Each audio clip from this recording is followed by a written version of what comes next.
You are now watching Crumb TV. You're watching Crumb TV. This is Prema Osset in Los Angeles, Leimert Park, and you are now watching Crumb TV.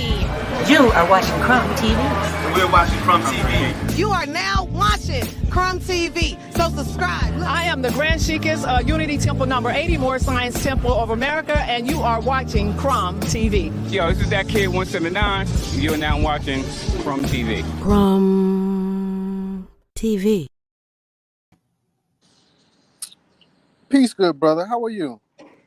Peace. I am supreme. How's everything with you, Chrome? All is well. All is truly well. Brother, I'm going to bring us in with this intro. I just want to put some respect on your name. But here we go. Peace. Ashe. Islam. Namaste. Hotep. Grand Rising.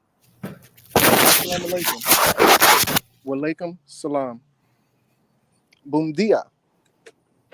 Oseo. Halito. Wagwan. What up, though? Rahubat. Shalom. Konnichiwa. Arigato. How are the children? Que pasa?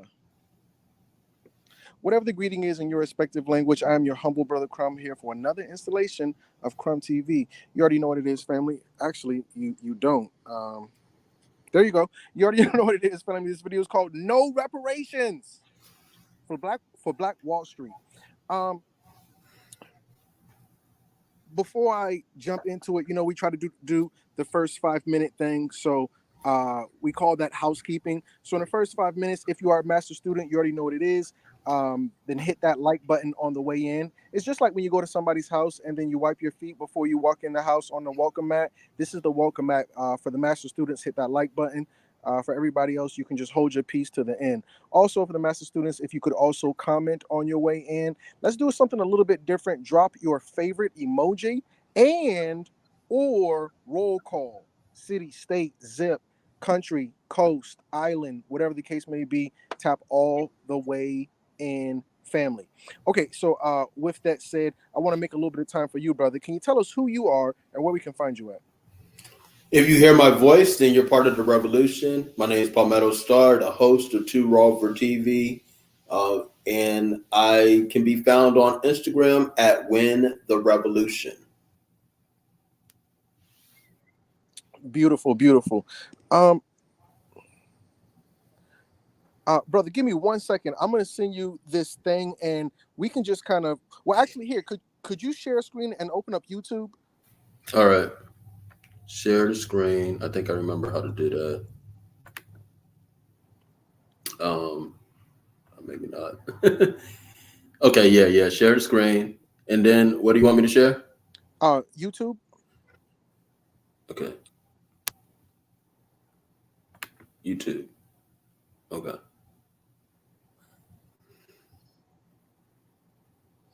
And then once you get YouTube up and running, if you could type in Black Wall Street reparations and whatever the ones you see, just hit like the most recent one. Okay. That should probably be good enough. So just let me know when you're ready. Oh, brother, I forgot to do the first responders. Oh my God, family. Within the first 4 minutes, we got more than 40 people in here. And I want to put some respect on everybody's name, but for the time's sake, I can only do the first 3. And we call that the perfect trifecta. Number 1 of the perfect trifecta is Coach Game. Says peace and light. See, y'all better tap in when it comes to light, family. It's really that deep. Number 2 in the building of the perfect trifecta is Antonio L. Jamal Tone Bay. Family, you judge a person by their name. You judge a tree by the fruit. Nobody with the name Antonio L. Jamal Tone Bay is a regular person. He's tapped in. He's all the way tapped in. He says, peace to the master students and shout out to Crumb TV. I see you. I love you. I appreciate you. Number 3 of the perfect trifecta is God of the Universe 7, saying, we're still at war with this race of devils and their honorary wannabe white non-black leader, black helpers. We might as well devise a plan and do what doesn't need to be said. Woo! Powerful. Powerful. Did you want to say something, brother? Oh yeah, no, I don't need to say anything. Really, I think the brother said everything. Some things don't need to be said, and that's why I was giving that thumbs up. But I did pull up the YouTube. Okay. At the very bottom of this StreamYard app, it's going to say Mike, Cam, guest, and then some other stuff. Can you tell me what you see at the bottom? I say it says Mike, stop cam, settings, present. Present. Go to present, and you should see share screen there. Mm-hmm. Yeah, I got the share screen part. Yeah, if you could just share your screen. So is it? Well, I actually here. Let me see if I can do it. My screen is it not sharing? Oh, okay. Here we go. I got it. So do you want me to share this one? Yeah. Well, I can't see what you're trying to share, but yeah, just share a screen. Let me see what you got. All right.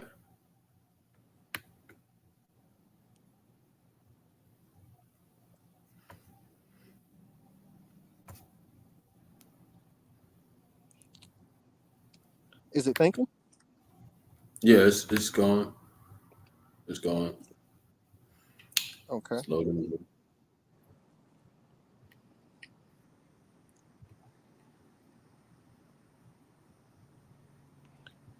Oh, okay. Here. I got to add it to stream. Yeah, can you start it back from the beginning? I'm sorry. Riot. Yep. A white mob killed up. Gotcha. Yeah, I'm sorry. An Oklahoma judge Friday dismissed a reparations lawsuit filed by the last 3 known survivors of the Tulsa race massacre.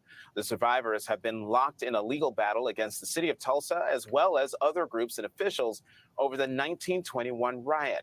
A white mob killed up to 300 Black Americans and devastated the city's Greenwood neighborhood.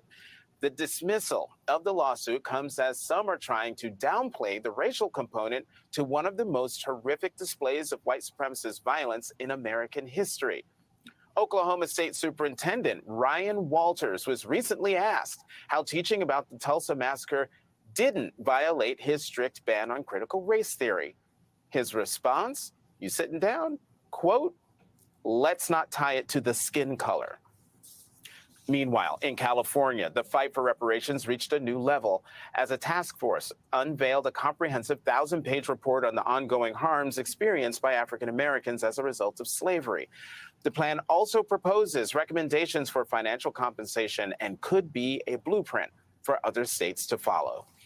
Joining me now, Camilla Moore, attorney and chair of the California Reparations Task Force, and the Reverend Al Sharpton, host of MSNBC's Politics Nation, president and founder of the National Action Network, and author of the book, Righteous Troublemakers. Thank you both very much for coming to the Sunday show. Rev, let me start with you. Your reaction to the news that an Oklahoma judge dismissed that reparations lawsuit filed by the last 3 survivors of the Tulsa massacre. Well, I think it's outrageous. Mother Fletcher, who you showed in the pictures, 109 years old, brother, was at National Action Network, our Yep. weekly rally just 3 Saturdays ago. All right, so there we have Al Sharpton jumping into the mix, a very controversial character.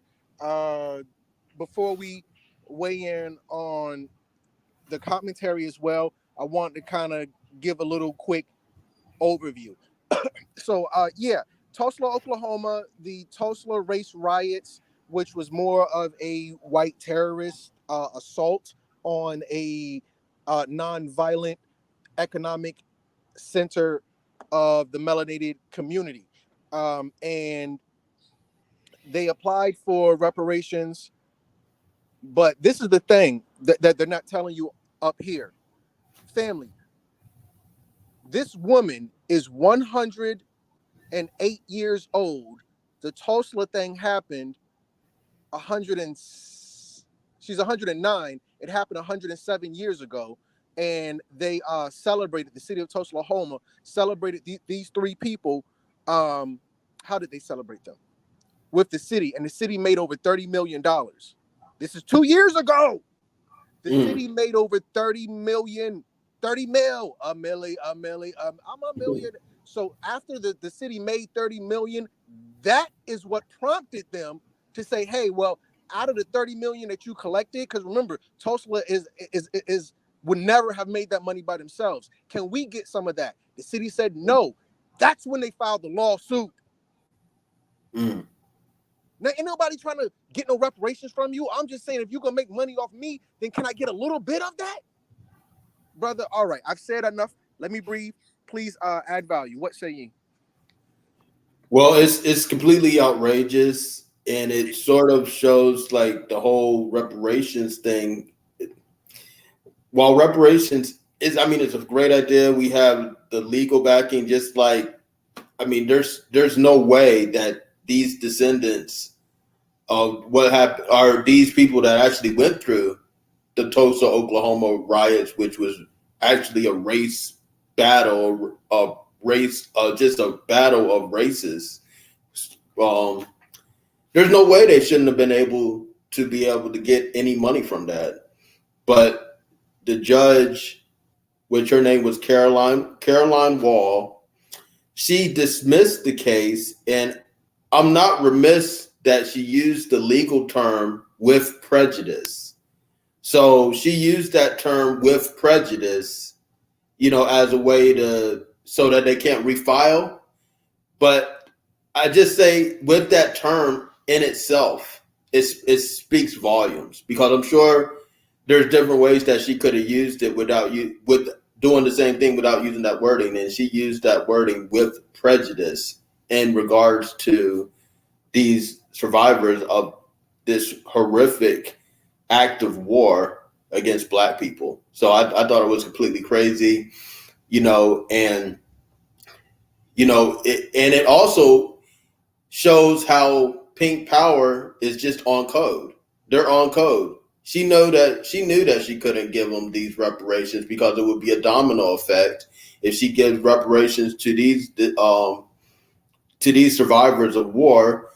Then the rest of the survivors of war, i.e., the rest of the Black people that are the descendants of slaves, would be, in some way able to get reparations. So she knew she couldn't start that domino effect in Tulsa, Oklahoma. So she stayed on code and said hell no to these older Black people that were that survived this horrific race attack. Well said. Very well said. Yeah. I think this is legalese. Mm-hmm. What you're referring to is a legal term in a court of law. It's not barbershop talk. It's not the water cooler chat in the break room. This is legalese. Yep. Oh, come, you with that boy science? No, I'm just saying, when they talk legal, you got to understand, where you at, and the audience, consider your audience, consider the platform. Mm-hmm. This is a judicial platform. And 2 years ago, they took it to Congress. Mm-hmm. It was a congressional issue 2 years ago. It's a judicial issue 2 years later. So now the judge says prejudice. Mm-hmm. Because she only gave a 3-sentence ruling, and she did not elaborate.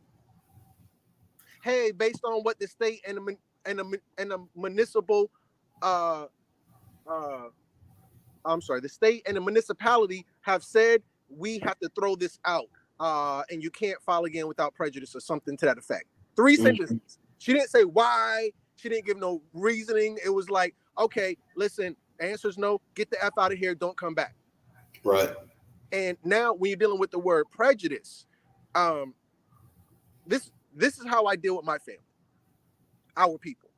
By the time our children get to 5th grade, their European counterparts know approximately 10,000 more words than our children do. The source of this statistic is the prison industrial complex with their program for the school to prison pipeline. and this is the way that they determine how many cells to build. So our people aren't privy to the language, the legalese. So now when you're dealing with words like prejudice and words like racism, a lot of people don't understand because they don't know the words. Yeah. You know, we grew up with Big Mama talking about the daggone moat control and the fidget data and so on and so forth. But getting to the word prejudice, it's pre and judge. Mm-hmm. Prejudice is how you feel about something.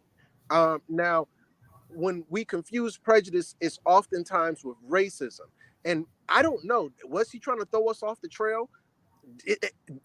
Does this reflect that they even care to throw us off the trail? I don't know. But I will say this. What we're going to see is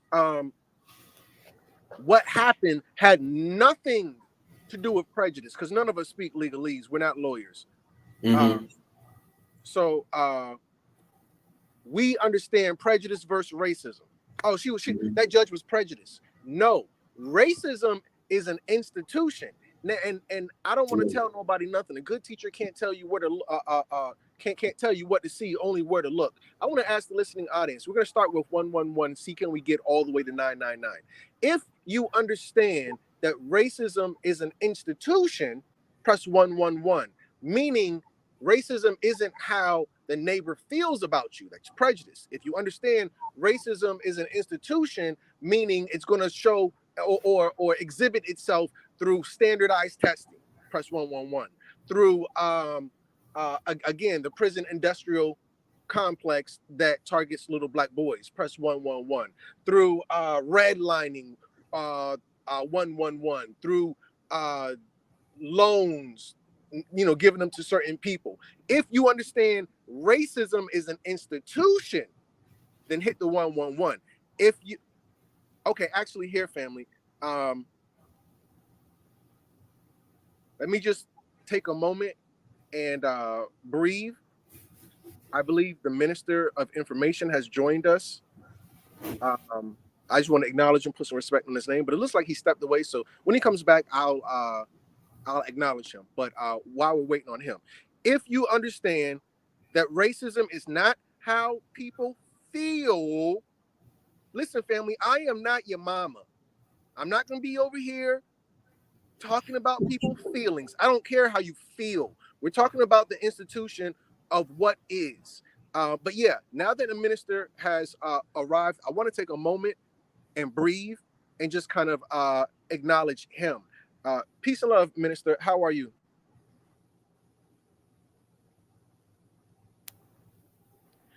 His audio may not be up and kicking, but when he's ready, we'll stop it there. Good brother Palmetto. Am I looking at this the wrong way, or there may be another angle to it? Is the whole racism prejudice thing an issue, or? Well, racism is institutional. When you talk about anything other than institutional racism, is prejudice.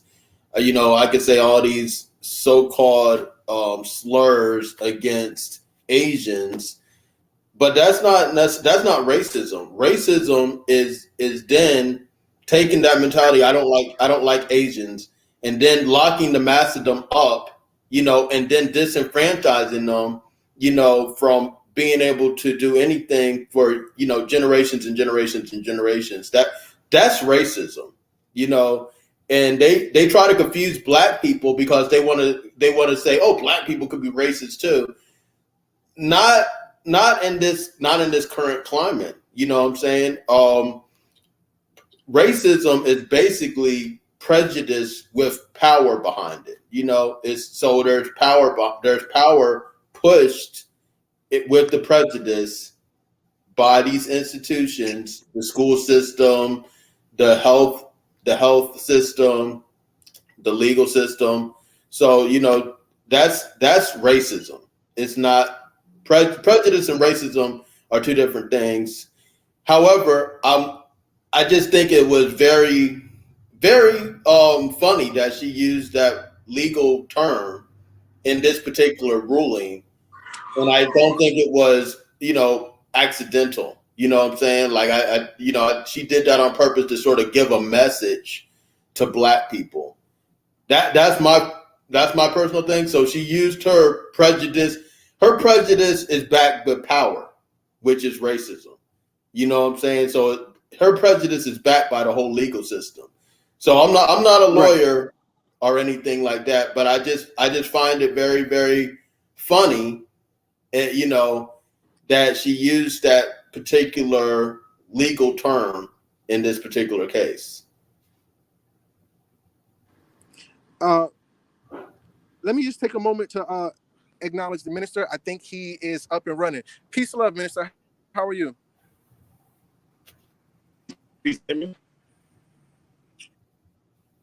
Yep, I can now. Oh. You got me? Can you hear me? I can hear you. Yep. Because I'm operating. I'm like, okay, cool. I'm operating on my phone and I'm operating on my laptop at the same time. So, peace and light, man. Peace and love. I got to kind of catch up to speed. You guys been on for about 20 minutes, so I'm not quite sure where we are in the conversation. Or I see the no reparations for Black Wall Street situation. Is that what we're talking about? Mm-hmm. Yeah. We're gonna rewind this and let you hear it. But before we get into all of that, let's just start it off the right way. Can you tell the family who you are and where we can find you at? Peace and light, family. M.O.I. I'm pretty sure you all know who I am by now. If you're on Crumb TV, rocking. But definitely come on Instagram. Follow me at Minister Informing. Minister Informing also on YouTube as well. And of course, always right here on Crumb TV. M.O.I. in the building. And get your pens and pads. You already know what time it is. Let's take some notes. Let's become master students, okay? But yeah, just kind of catching me up to where y'all was at. I see we got Reverend Al Sharpton on the screen. The NAACP 2023. They still saying Negro color. Oh man. And I forgot the gentleman's name at this hearing a couple of days ago. Just got in trouble for saying call people colored. He said colored folks. Like, God damn. We got to find that video. I'm not sure if he's on the Senate floor. He's been questioned about the U.S. military, basically, and he right out his fucking mouth, he said something about colored people. We call them colored people. I'm like, damn, we still use that term.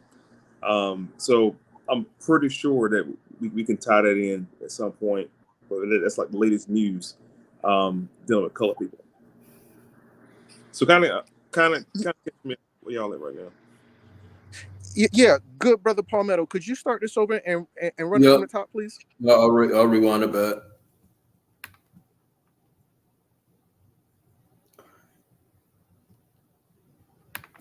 An Oklahoma judge Friday dismissed a reparations lawsuit filed by the last 3 known survivors of the Tulsa race massacre.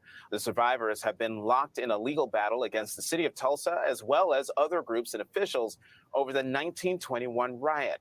A white mob killed up to 300 Black Americans and devastated the city's Greenwood neighborhood. The dismissal of the lawsuit comes as some are trying to downplay the racial component to one of the most horrific displays of white supremacist violence in American history. Oklahoma State Superintendent Ryan Walters was recently asked how teaching about the Tulsa massacre didn't violate his strict ban on critical race theory. His response, you sitting down? Quote, let's not tie it to the skin color. Meanwhile, in California, the fight for reparations reached a new level as a task force unveiled a comprehensive 1,000-page report on the ongoing harms experienced by African Americans as a result of slavery. The plan also proposes recommendations for financial compensation and could be a blueprint for other states to follow. Joining me now, Camilla Moore, attorney and chair of the California Reparations Task Force and the I'm assuming you wanted me to stop it there at that part. Okay, so we basically going across the spectrum with a couple of different conversations about reparation. Sorry about that. Yes, sir. That's where I wanted you to start it. M.O.I, are you there? Yeah. Can you hear me? Yep. Yeah. I don't know, man. For me, it's a split conversation about reparations. First and foremost, reparations are only given to nations. That's one of the things we can start with. And secondly, I think at the dawn of the word reparation, at least in historical origin, we get that back from around the time of the 1860s, and a little bit before 65. And we have to go and deal with the Freedmen's Bureau too. And we have to deal with the 40 Acres and the Mule and all the other treaties that were in place to supposedly help out the disenfranchised. But giving reparations to a so-called group of individuals who are not established, as far as the word is concerned, of black, there's no black people, no Negro, no color folks. And this kind of becomes the same, dance and jig when you get to talking about anything with so-called black people. We have to understand that black people will not be in a position to receive reparations. That's first, because again, it has to be identified as a tragic happened to a nation or nation state, or at least a former group of people who are not calling themselves Negro, Black, and colors. So then it becomes about race, because we feel like the white people know the black people. And there are several black nations in Africa who's received reparations. I think reparations tied into the Tulsa situation. I think they should have went a different way and not try to get reparations, but probably damages. I'm pretty sure the city has now taken that land. I mean, so they probably could have went a different way about it rather than crying for reparations. And then lastly, California case reparations. That's not for the entire state of California. We should definitely read more into that situation. And I'll stop there, but I don't know about reparations, man. All right, so I'll give you a little bit of background on it. So the whole Tulsa, Oklahoma thing, if I'm pronouncing it right, the whole Tulsa, Oklahoma thing happened in 1921. So right now we are in 2023. So 2021 made the 100-year anniversary. So the city of Oklahoma, the city of Tulsa in Oklahoma did this big thing, and they made 30 million. That's approximately the same amount as MC Hammer blew. That was a joke. But anyway, so they made 30 million. And then these three surviving people was like, the city just technically kind of made 30 million off of us, and when it was like, can we get something of that? And the city's like, nah. And they're like, okay. So then this came up, and then the judge had passed the ruling on it, saying no, in essence, and just basically don't come back. And she didn't give a reason going into it was really not even really technically, but it was literally 3 sentences. She didn't add value, explain herself. She was like, nah, it's not in the city or the state's best interest, we good. And in addition to that, don't say anything else to us about this, case closed. I think there's an aspect of that where we see where the last narrative was, well, you weren't in slavery, that had nothing to do with you. You're so far removed from that, yada, yada, yada. So in this instance, the reason it's more of a Hallmark thing is because they can't use well, it didn't happen to you. And these 3 people, they were literally a part of it. And they're still saying, it's almost moving the goalposts. Well, you got to be a part of it. You had to be there. Okay, I found somebody who was there. And, she's 107, so she was 7 years old. Or, I'm sorry, she's 109. So she was 7 years old when it happened. And she's like, yeah, I was there. It was crazy, yada, yada, yada. And they're like, okay, well, even if you were there, we don't care, in essence. Now, I'm not saying what you're saying is wrong. I totally agree to whom it may concern. I just find within her final thoughts of, why she just kind of was like, get out of here. And it was very interesting. I think my last point, and then I'll yield the floor. One of the most interesting parts about Tulsa in particular, because we know this happened all around the country, the Devil's Punch Bowl, so on and so forth. I think that city that Noble Drew Ali was from, there's a lot of riots over there. In New York, in Weeksville, the minister often cites stuff happened over there. But in this particular place, it's interesting for me because family, remember, this is on an Indian reservation. Mm-hmm. That's an Indian reservation, family. I don't know. I don't speak legalese. I don't know if that has anything to do with it. Maybe, Palmetto or the minister can speak to that part as well. But never forget that area that all this happened on. This is Oklahoma. That's Trail of Tears, family. Yes. That's Trail of Tears. That's a great migration from Georgia, them southern parts, Seminoles and Creeks and whoever else. I can't even, maybe you two can add value. I yield. Well, let me just say this as far as reparations goes, and I'm speaking to the minister. I hear what you're saying, but when they had World War II and they locked Japanese Americans in internment camps, they gave reparations to Japanese Americans. When you're talking about reparations, it seems like we always have like more hoops that we had to jump through. Oh, you guys got to be this, and you guys got to be that. You got to be this, you got to be that. You got to be this, and it's like, okay, but you're the one who did it. You know what I'm saying? Like, it's like if somebody stole from your house, right? They stole everything out your house. You found them. You found their house. Then you go to their house, and they're like, okay, give me back my stuff. Oh, well, you got to do this, and you got to sign this paperwork before I give you back your like. It's just to me, it's just craziness, and we put ourselves, and we do this. We put ourselves, and we got to jump through these hoops and have all these hoops that we jump through for us to know that we are owed this. We are owed this as a Black supremacist who is an advocate of all Black nations rising. That means Moorish nation, Hebrew nation, all the original Black nations rising. I'm for that. I'm 100% for that. Reparations it was given to Japanese Americans who were so-called Americans at the time. You know what I'm saying? We're so-called Americans. So to say that we're not, because we're not a nation here in America, when we're already a nation, we're supposed to be Americans.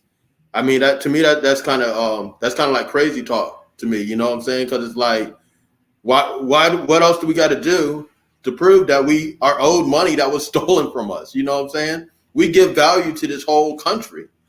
So I'll say that as part of the reparations, conversation, and also, we had to look past, all like just the facade that we are not worthy of this. We gave value to this whole country. We still do. We give value to the dollar. We're the only reason why the dollar is still even more than just a piece of paper. We're even the reason why there's any value to any of this. So we have to stop allowing ourselves and other people to have us jump through all these hoops and to get something that we are owed. This is something that we are owed. It doesn't matter what we call ourselves or what nation we are, because we're supposed to be Americans, and they gave reparations to Japanese Americans. So that's what I had to say about that particular thing. With that. I just want to hop in before you move a point a little bit and tell you this right here. So what you were saying was that Japanese Americans got reparations for the mishap and the mishandling around 1942 to 1946. Mm-hmm. They were arresting the Japanese people, kind of how they did the our brothers and sisters who were over here during the time of 9/11, racially profiling and things of that nature due to the 1945 encounter. But you said Japanese American, so they have a nationality, they have a nation, Right. So that's one of the reasons. Now, the earlier version of what they looked like was during the 1846-49 expansion out west, when they used Oriental. It's not a word you can use anymore, but they call them the Orientals, and they helped to construct and build the railroad from the East Coast to the West Coast, connecting the two coasts.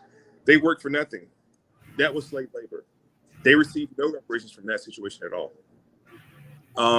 You had the Indigenous Native Americans group for hundreds of years, who has been mishandled and killed off, and ran away, and so on and so forth. They received no reparations either. They received reservations, and that's my point earlier. We have to dictate what word works for us. Reparations is a buzzword that Black people associate with themselves due to the fact of slavery. And it's out of ignorance, because if you go back and look, Abraham Lincoln did give reparations. You can pull it up. Abraham. He gave them to slave owners.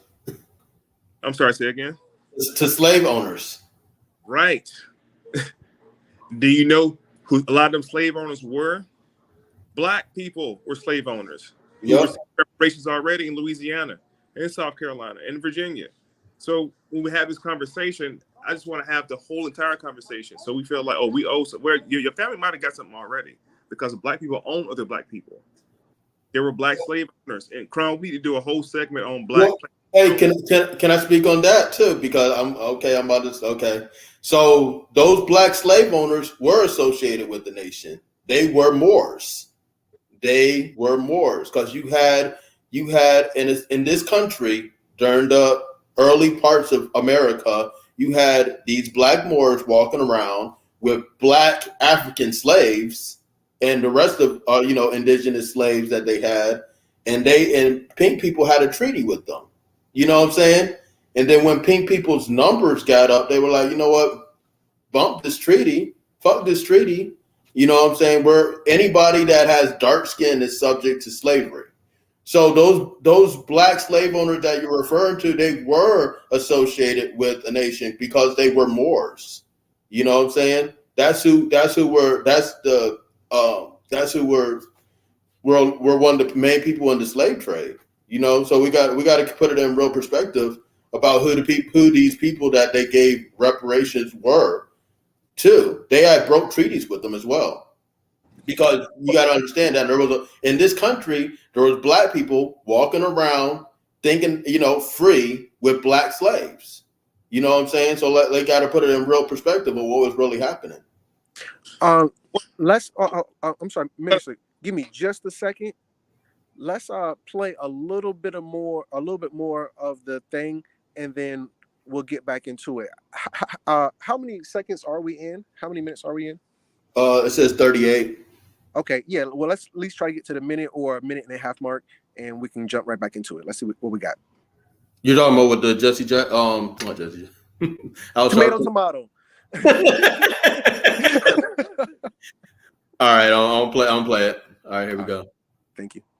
Reverend Al Sharpton, host of MSNBC's Politics Nation, president and founder of the National Action Network, and author of the book, Righteous Troublemakers. Thank you both very much for coming to the Sunday show. Rev, let me start with you. Your reaction to the news that an Oklahoma judge dismissed that reparations lawsuit filed by the last three survivors of the Tulsa massacre. Well, I think it's outrageous. Mother Fletcher, who you showed in the pictures, 109 years old, was at National Action Network, our weekly rally just 3 Saturdays ago.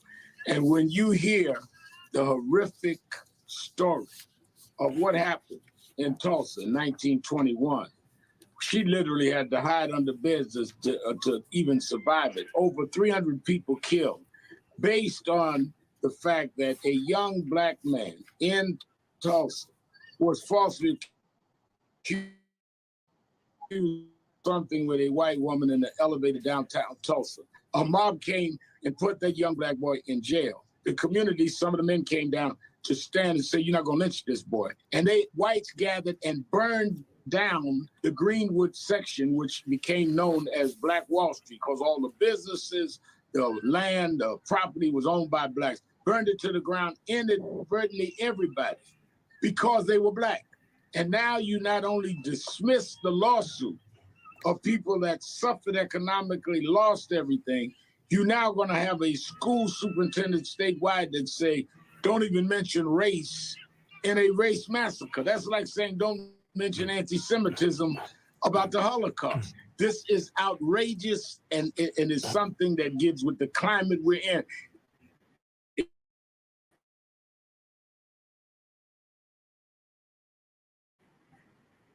If you go to Black history, Black books, to really turn back the clock on us 60 years, and we need to fight back. Chair Moore, let's talk about the California Reparations Task Force final report. Could you pause it right there? Incredibly comprehensive, goes into detail on eligibility, compensation. So it seems to be a wave of people saying, stop saying black, you know, and you know, it even kind of goes in with the critical race theory to a small degree. I'm not sure if that was the same angle that the minister was adding sentiment of adjudication or whatever these legalese terms may be. But let's go back with the minister. I think it was his turn. Minister, he said, stop saying black, or does that have anything to do with it? What say ye? Well, I mean, I'm gonna jump back to the point that me and the good brother was just talking about, because I think he was kind of blurring the lines a little bit when we talk about history. And I don't claim to be a freaking know-it-all history, but I'm pretty good with timelines. And what I do is I listen to when people are talking or telling a story, and then my mind does this thing where it puts everything in a timeline, in time and space. You mentioned the Moors having slaves or whatnot, and I just would have to just see the evidence of Moors in North America having slaves between the time of 1495 and the 1800s. I haven't seen historically any data that supports that Moors had any slaves in North America at all.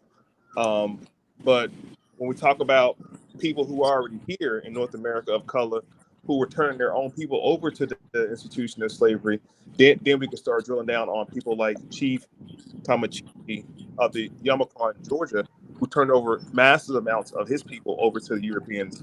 And when we talk about reparations as a whole, going back to issuing reparations to white and black plantation owners, we have to look at slavery as an institution of a workforce or a labor force. What I'm simply saying is the way that they taught us slavery is not the way it was. Yes, people were mistreated, people were badly treated, and people were ripped apart. I'm not talking about the humanity of it, but look at slavery is just a time period where there was a workforce of people who got treated really bad. And everybody weren't colored people. Everybody wasn't a certain stature of society. You had a lot of white slaves as well who were owed reparations. You have a lot of black plantation owners who are on reparations. So I think when it comes to the question of who gets the reparations, like in California, you have to prove it's going to be pretty hard to disprove it for a lot of people. How do you prove that your great grandmother was in an institution of slavery? How do you prove that? My grandmother was. My great grandmother was not in an institution of slavery. They were sharecroppers. They were never slaves. They were sharecroppers who were taken advantage of by the planter. And the planter is the factory owner. The planter owns the big. A big house was equivalent to what down built corporate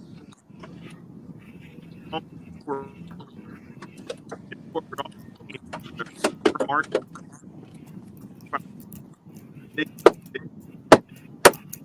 I'm sorry.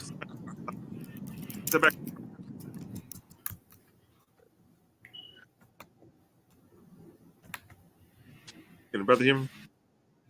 I can hear you. It sounded like you were breaking up a little bit. You were breaking up a little bit. Yeah, I think Crom background is loud too. Can't really hear. I'm sorry. Please forgive me. Yeah, I think that was my background. I muted my mic. Okay. All right. There we go. That's a little better. But the point I'm trying to make is this right here, family. When we have a conversation about the institution of slavery or reparations, I think that Black people in America, in totality, we have one painted picture of what that looked like. And I want to do a good job of educating us on what the system of slavery was. Enslavement was a system. A slave was a person. But when they show you so-called Black people out in the cotton field, understand that they were under the condition of enslavement, which was the system. They were not slaves. They were just workers. They were farmers, just like my grandparents were. They're just farmers, and they got taken advantage of a lot. And there were no laws to protect them. There was no OSHA. There was no EO office to go to. There was no HR to go to complain about nothing. And that's what really happened. Now, are they owed back pay? Of course they are. Are they owed a severance package? Yes, they are. Retirement? Yeah. Free medical? Absolutely. So when we say reparations, we have to think about what is owed, because it can't be monetarily. It can't be money. Money ain't gonna fix shit for Black people. We need systematic changes. We need land. Lots of it. How about the whole middle of the country? All of it. Give us 28 states and leave us alone. Just like the reservations are. So that's my point. That's my point. I apologize for being long-winded about it, but that's my point about reparations. We can have the conversation all day long about it. Who gets it? What determines it? What's the criteria? And then once you get it, how are you going to reallocate it back to the community? I've seen no plans of action for none of this stuff, just a bunch of talk. Well, can I say, I want to say this about what the minister was saying about reparations and slavery, and there was white and Black slaves and different things of that nature. These so-called white slaves, which were indentured servants, which were the Irish, they did get reparations because one of the things they got were the whole state of Georgia. They got the whole state of Georgia. They gave that to Irish people. And they did that so that Georgia could be a buffer state between South Carolina and Florida because of the Seminole Wars. And they had Black slaves that were escaping from slavery in South Carolina, going through Georgia and going to Florida, and then joining in with the Seminole Wars. That was really the catalyst for the end of slavery. So when you talk about land reparations, these people that were indentured servants, because let's get it real. These Irish people and these pale people that came over and that did work as well for no pay were indentured servants. They were not slaves. Now, I would also argue that really the only true slaves could be where that word slave came from, which is the Slavic people, which, I wouldn't say we, but the Moors used them as far as with that sort of thing. Now, prisoners of war, that's who Black people were, because that it's a war that was going on, and it's still going on. So these prisoners of war were not given anything. These people that were indentured servants, the Irish, these people got land from, they got land grants after World War II. They got all sorts of land. They got all sorts of reparations. So my thing is this, brother. Respectfully, we got to keep everything in perspective because again, let me make sure I got a good signal. Sorry, because again, we're blurring timelines. When you're making your claim, which what you're saying is absolutely true, but we're blurring the timelines when you make claims that Irish came down to Georgia. No Irish people came to Georgia at all. The Irish were taken down to Barbados to go on the sugarcane plantations. All right, we're talking about the state of Georgia. We're talking about James Oglethorpe tricking. He tricked Chief Tamachichi of the Yamakra Nation and the Yamansi and the Coweta They were all black nations of what we call now Georgia.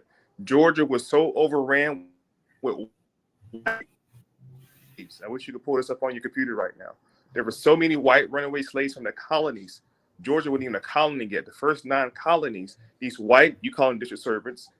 There were district servants. There were also white criminals who were sent over here, who were run away from the northern colonies, and they were run away down to the state of Georgia now. And so many of those white runaway slaves and indentured servants began to gather on the lands of these black folks. They're called squatters.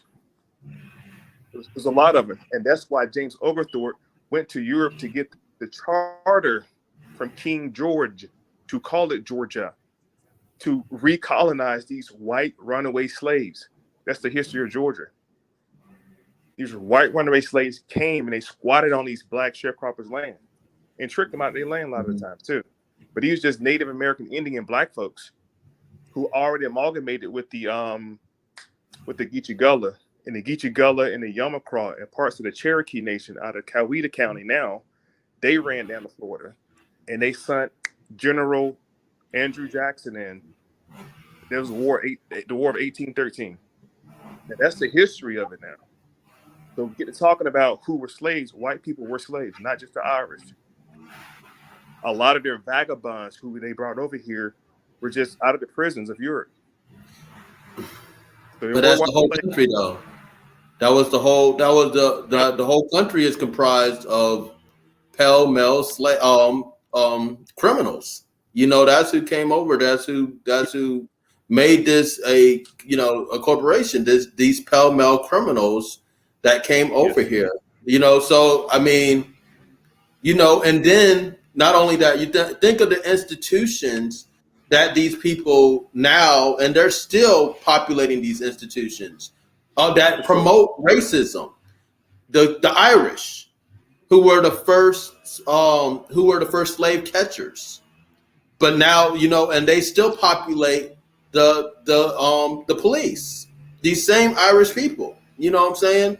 So and this was all precursor for them to even get anything that was taken from these so-called white people. You know what I'm saying? They were the slave catchers. You know what I'm saying? You have all these things. So they pay. These Irish people weren't even considered so-called white when they came here. So you're calling them white, but they weren't considered white. I don't call these people white because white is a gang. That's their gang term. You know, so these people were not white when they came here. They were initiated into white by black blood by being these slave catchers who are now the police. You know what I'm saying? So they got their reparations through black blood. You know what I'm saying? So I'm not gonna put them make them equal to the people that came here from different places, the indigenous black people and the Africans that also came as well. So yeah. I agree with that. I just want to add value to that piece right there. Palmetto was all wise, right, and exact. When you look at the movie Godfather, you're going to see it, and you're going to see it in real life right now. So in the movie Godfather, the police department was composed primarily of the Irish. And you're going to see in real life a lot of police officers, even to this day, they're Irish right now. You're like, oh shit, Irish police officer, ain't that a cliche? In addition to that, right now, back then, the other, what they called inside out, NIGGER, that's what they called them. It was the Italians, and the Italians got the the fire department. So much so that Robert De Niro, he married a black lady, so-called black lady, and she was poor, and he put her in a high secretary administrative job in the Chicago Fire Department. And when I found it out, I was like, oh, well, that makes sense because it's Robert De Niro. They're like, what do you mean? Oh, because he's famous? No, because he's Italian. Right. And the Italians get the fire department. And you're going to see where those two particular races came up because they so-called races came up because they were initially gangs. So you're going to see where this they get their reparations through things like the YMCA. Everybody, you get a job, you get a job, that's what they were doing back then to them. Because prior to that, they were gangs. It was they were the bottom of society. We weren't even doing bad at that time. Our people weren't doing those bad things. They were the criminals. I'm sorry. I yield. Yes, they were the criminals, and they still are the criminals, and they paid for their whiteness through black blood. They were initiated into the gang that we call white, the so-called white race. They were initiated into that gang through black blood. When you talk about the Irish, you're talking about the slave catchers, which they still are the slave catchers, and they still are the police. When you talk about the Italians, you're talking about the unions, which killed black people, which took black labor, and basically they replaced black labor. That's why they're so scared of and say things like in Charlottesville, "Oh, we will not be replaced," because they know their history. They know the history. They know that's what happens when people start to lose power. They replace them. When black people, the people that were the architects of this whole country, that designed the White House, built the White House, that did all of these things like that, built all of these structures. When we start to lose a little bit, they brought in these Italians, and now they're the architects, and they're the thing. They're the Masons, and they're all of that stuff like that. So we got to put things in perspective and really stop codifying all of these pale people as white, because they are not. White is a gang which can be initiated into through black blood. That's why they have these Mexicans. That's why you have people like Tekashi 6ix9ine. When he went to jail, his race was white. You know what I'm saying?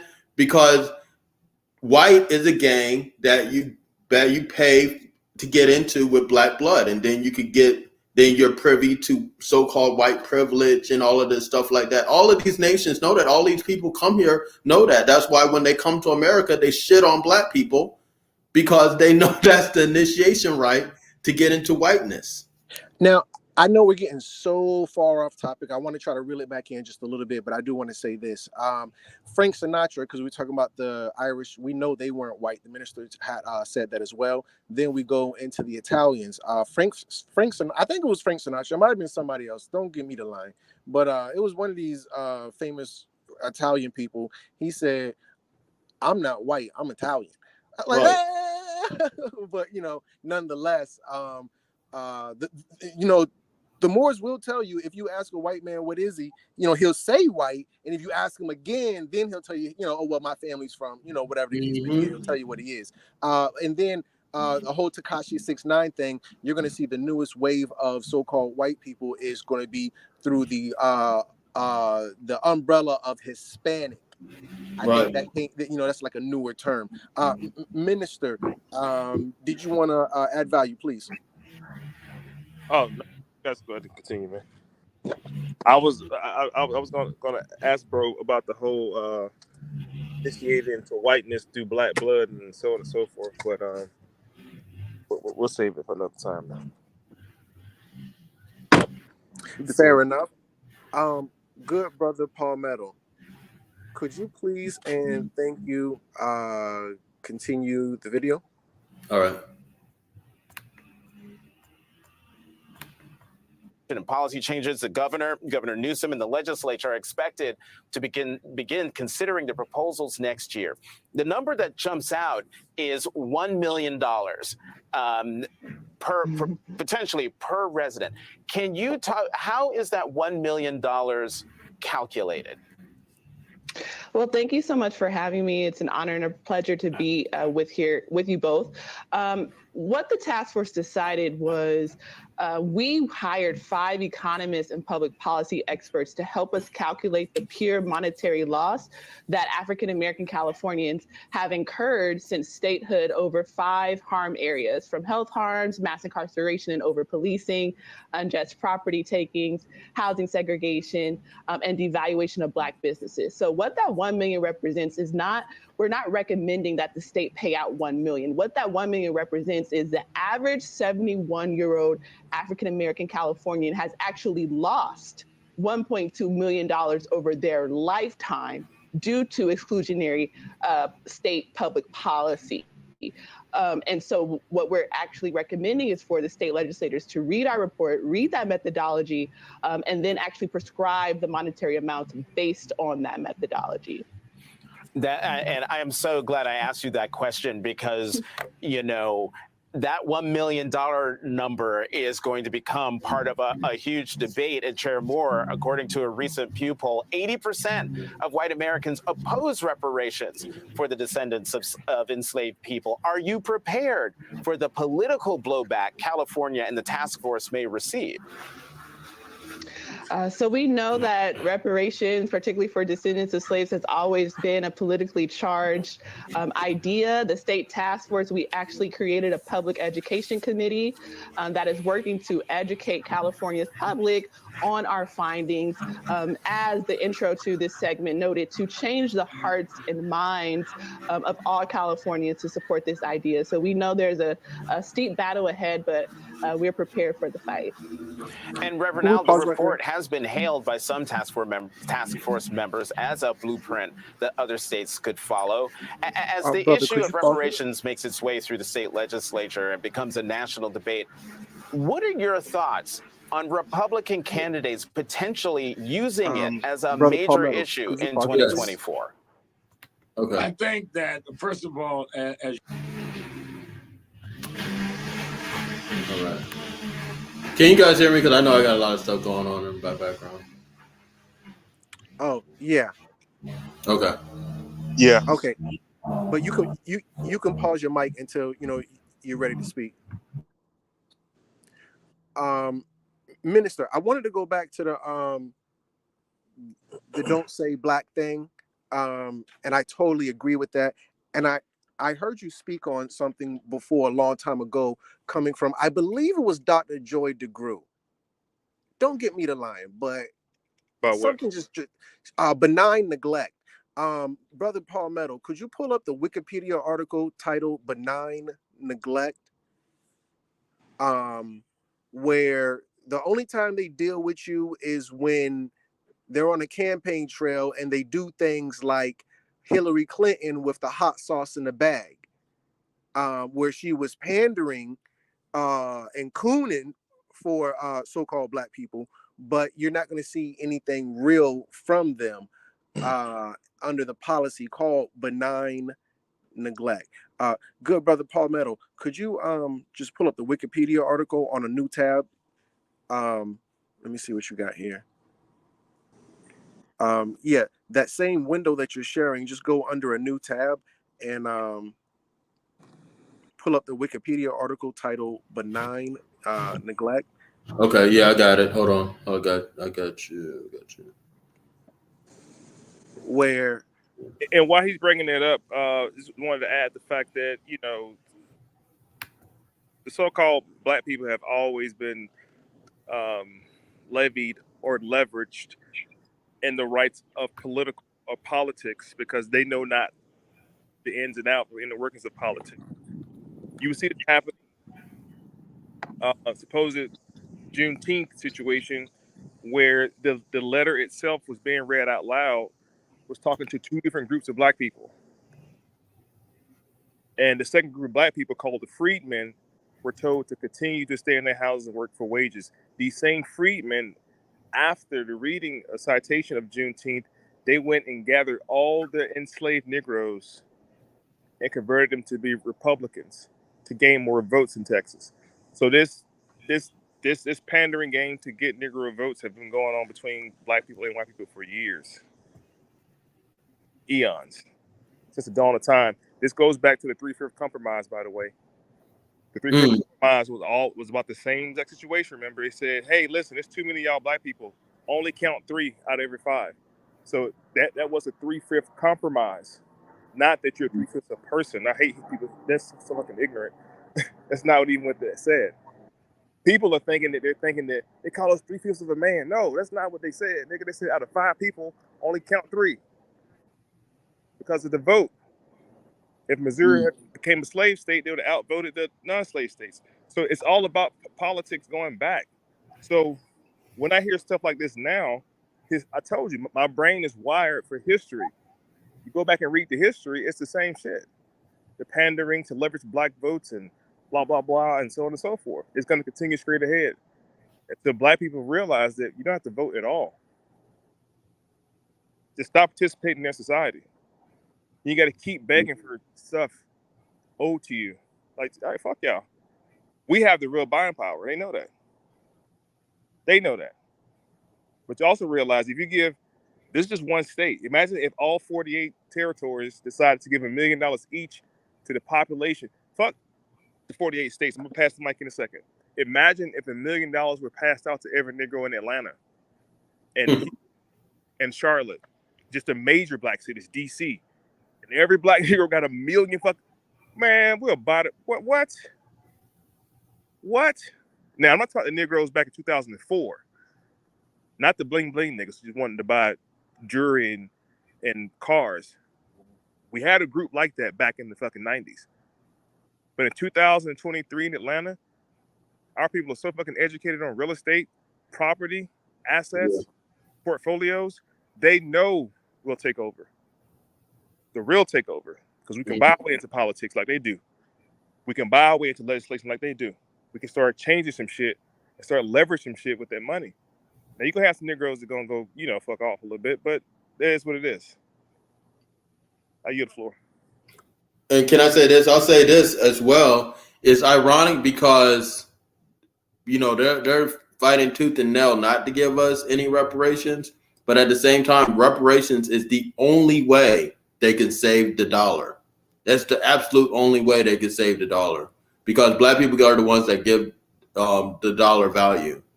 And so reparations, them giving black people that reparations would be the only way they save this dying dollar, because you got BRICS coming in. They're going to have this currency that's based on, when I say BRICS, I'm talking about Brazil, Russia, India, China, these nations that have come together. They're going to have currency based on gold. And you're going to have, you have all of these other sources that are devaluing the dollar. You with Cash App is devaluing the dollar. All of these things are devaluing the dollar. And just putting out this scenario, what if the BRICS nation decide to give the black Americans money for slavery? Imagine that. Now you have a gold-based currency that black people, you know what I'm saying? And that would I want to chime in right there. Yeah, family. Imagine that. I'm outie 5 million. I'm out. That's crazy. President of Kenya just announced if you're in America and you're black, you can come here with no visa, no passport, nothing. Last week, just announced it. Y'all come back. Come on back over here, because they know the information that we know over here in our black minds over here. If we bring that over there, fuck reparations. That's what I'm saying. Like, you got people who caught up on the reparation situation due to the fact of a story of slavery they heard about. Very few people in their families had anybody, not listen to what I'm saying. Very few people have people in their direct bloodline to slavery. Not as many as we think. See, we think that every person of color in America is going to get reparations. No. That's why California said, prove it. And like, oh, shit, got stopped in their track. Like, what do you mean, prove it? Prove it. Prove it. Right. Matter of fact, here's $1 million right here to you, brother. If you can prove it. Now, don't give me no fucking conversation, no stories. Give me some proof. Pictures. Right. Birth certificate, locations, people, your relatives. And most black people can't go past their great grandma. They don't know what their grandmother's name was. That's it. They have no idea. I'll say this last thing. Even when I was growing up, I'm 41. It's two things in the hood in Atlanta that get you fucked up around the age of 8, 9, early 90s. Two things you can call a person in the hood that get you beat up immediately. The first one was to be called an African booty scratcher. Because we knew we're not fucking African. We knew it already. The second thing, they won't get you beat up, but a conversation to start is, my grandma said we got Indian in our family. So I think we know who we are. The stories are being blurred, even about this slavery shit now. Yep. I'm going to say it once again. Slavery, how they show us in movies to traumatize our black minds, there were some cases like that. Shit, we see Trayvon Martin. We seen it in our time, so we know this fucking them up back then. There were no cameras back then. So they fucking us up on camera. So yes, we got fucked up back then, unfortunately. But the story of slavery as it relates to reparations is to simulate a wrongful termination case at work, or you're suing your company now for a severance. That's what black people are asking for who were slaves. A severance package, not reparations. Reparations are used to restore nations. That's restorations. We say reparation, our mind go to capital, money, cash flow, coins. Our mind go right to that shit automatically. But that's not what it means, though, bro. It means land allotments. It means, basically how the Native Americans living right now, tax-free. Imagine if we live in tax-free. Imagine that. That's reparations. That's a form of reinstitution, or reing up, basically, or getting square, getting even. So I passed it, Mike. Well, let me just say this, because I know a lot of Chinese officials look at my material. I am putting it out there. BRICS, go ahead, cut that check for Black Americans. And man, that would be the best thing you ever did. For real. But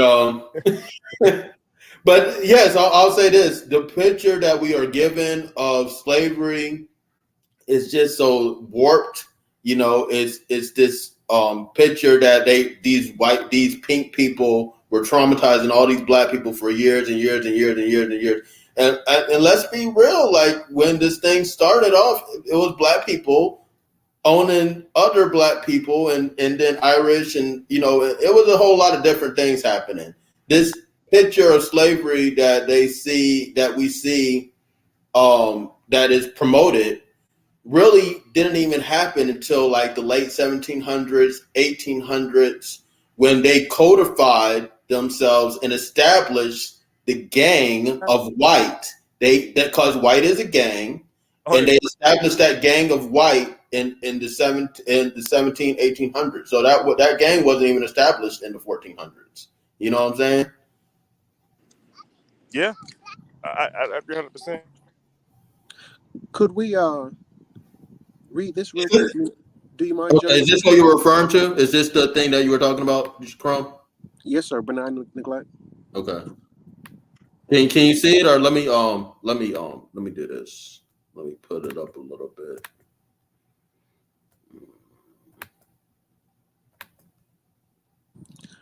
You should probably hold Control and tap plus on the actual screen. Okay, Control.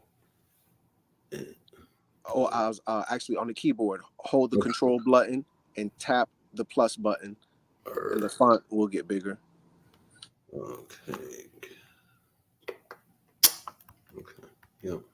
Okay, is it getting bigger? All right. Let me see if I could.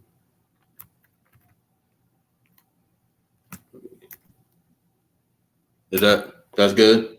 Yes, sir. Thank you so much. It says, reportedly coined in 1969 by Daniel Patrick Moynihan, advisor to the U.S. President Richard Nixon, who recommended this policy with respect to the issue of U.S. race strife. Is that strife?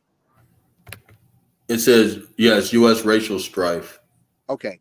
And let's see what he says. Scroll. Yes, sir. Thank you. All right. So, benign neglect, a policy or strategy of deliberately taking no action concerning an issue, challenging situation, or other problem in the belief that this course will ultimately result in the best outcome possible, which is vague at best. Scroll down though. I just want to make sure there's nothing. It's just references. Yeah, that's it. Okay, so now I believe it was the I think like Dr. Claude Anderson, you know, his minion. Who was Dr. Claude Anderson's minion? That fat bald guy. You talking about oh my goodness. Yeah, he's like a part of the scholarly black elite, and he don't like Umar. Eric Dyson? No. He be on his platform all the time. I can't remember. I'm sorry. Oh my goodness! Why can't I? Someone in the comments say this dude's name. Yeah. We all know Boyce Watkins. Boyce Watkins. Thank you. Boyce Watkins, teach. But Dr. yeah, Boyce Watkins. Yeah, Boyce Watkins. But yeah, they were the ones who were bringing you like, listen, these people are playing you, because I think Boyce Watkins was in the Richard Nixon administration or something like that. But nonetheless, yeah. So they said don't bring race into it. I think that's what he said. Don't say black. Don't bring race into it. And I don't know, but maybe they were saying that's a part of benign neglect. Mm-hmm. You know, they're not going to acknowledge that you exist. I think the first person to say, you know, you've got to bring us some real policy based on black people was Ice Cube. And they said no, even though in the Biden administration, but this is going back to what ministers said, because you're dealing with a nation. Ultimately, these people have you know, these people are connected to a stronger organized force. Respectfully, but yeah, I think Biden gave Chinese people a hate crime bill or something like that, where you can't bother Chinese people because people out here picking on Chinese people, and you don't know how and understand how hard Chinese people got it, so on and so forth. And I'm not using this broadcast or platform to say anything negative about any group of people. You know, we're just stating facts, and that's pretty much all that is. But we did see where Biden gave so-called black people a policy, and he gave your ass crack pipes. Gentlemen, does anybody remember when the first black policy you saw was Biden giving black people crack pipes? Yeah, I remember hearing about that in the media. Too much into it, but I remember saying it. But it was almost kind of the same thing they did up in I think it was DC at one point in time. They just created like a certain zone, and it might have been in New York as well. They created a certain zone for a bunch of fucking junkies. It's like Junkie Ave. That was Baltimore Red Zone. Yeah, you know, it's nothing new, and that was heavily behind politics as well. If you just keep all the vagabonds to one side of the city, then you know I can get more votes this way, and that's what happened. So, but I did not read into the article, but I am aware of it. Right, absolutely, and they've made a mockery in terms of the whole benign neglect thing, because they never offered you anything. But you know, this guy, and I tell you, he's something else. You know, I hope for him. Well, actually, you know, this is nothing new for him, because I think he was a part of the Clinton not hate crime bill, just the Clinton crime bill or something like that. Who but was? I think, you know, I'm sorry. Who are you referring to? Biden. Oh yes, absolutely. Yeah, if you don't, he's the one that he called it the Biden bill. The joint that Bill Clinton did, 3 strikes you're out. Was that part of Biden called the 94 crime bill, which I believe included that 3 strikes law, with the Biden bill. Okay, fair enough. Absolutely. So yeah, Biden in his run for president, when he goes on the Breakfast Club, he what does he do? What does he do? He tells Charlemagne. Hold on. He tells Charlemagne, if you don't vote for me, you're not black. I was like, hold on, Slim. I ain't the smartest man in the world, but I don't think that's politically correct. Right. Yeah, I yield. Y'all heard what he said though, and Negroes were okay with it. Negroes were okay with calling Bill Clinton the first black president because he played fucking jazz and smoked joints. Right. Black people at large in America, and even the definition you just showed us, Brother Crum, is due to the fact that we suffer from psychoneurosis. You brought up Dr. Joy DeGruy earlier. She also put out a term called cognitive dissonance. Mm-hmm. These are all mental constructs, mental factors that has been singed in the minds of so-called Negroes in America. Also realize there's a word called epigenetics. Look it up. Mm-hmm. It's an emotional trauma marker on your DNA, passed down from generation to generation. It can be corrected in a positive environment, but how many of our brothers and sisters have been in a negative, traumatic environment their entire life, including right now living in the projects, and go back generations through their grandmothers and grandfathers, and the whole family has been dealing with fucking trauma for 10 generations. So there's so much psychological warfare that has been imposed in the minds of black people, like these slave movies, to the point where you can't even recognize the fact that if you watch 12 Years a Slave, the whole entire movie, the beginning of the movie, those are free people of color, never been a slave. Mm-hmm. Never, ever. Like, what the fuck are you talking about? No, that wasn't us. Because we're not taught that in that time frame that we are put into slavery, at least on movies, in that time frame, is over 5,000 black millionaires in the era of slavery. You have to explain the black wealth that came at a beautiful black community thriving. And I'm not talking about Tulsa, Oklahoma. I'm talking about 20 years prior, Weeksville, New York, which is now Bedford-Stuyvesant. Mr. Weeksville bought that entire fucking lot. Black businesses everywhere before there was a Tulsa. And there's several more communities before there was a Tulsa. Tulsa is the marker, yeah. Get it. Minister, could you speak real quick on, and I've heard you speak on this before, I believe, a lot of those thriving communities got destroyed by the building of highways or something to that effect. Well, a lot of those thriving communities, like Tulsa, are associated with some type of riot, some type of tragedy. You got to go back to the early race riots that happened in New York, talking about 1859, 1849 time frame, the middle 1800s, when there was a draft riot. This is when Lincoln was president. Lincoln was calling for a draft of all white male. Negroes couldn't even fucking fight in the army. They can volunteer to fight in exchange for freedom. Remember that conversation? They revisited it again after the Civil War. I'm sorry, after the Revolutionary War, they had a conversation against, hey, nigga, y'all want to be free, come fight for the Union. Niggas running north for what? Freedom. See, the story has been told so fucked up to where we believe everything about slavery without doing the research. So my point is this, back to reparations and what was just stated. Who's going to get it? Who's going to get the money? Who? You because you black? Nope. Not going to happen. We can't pass out checks to black people.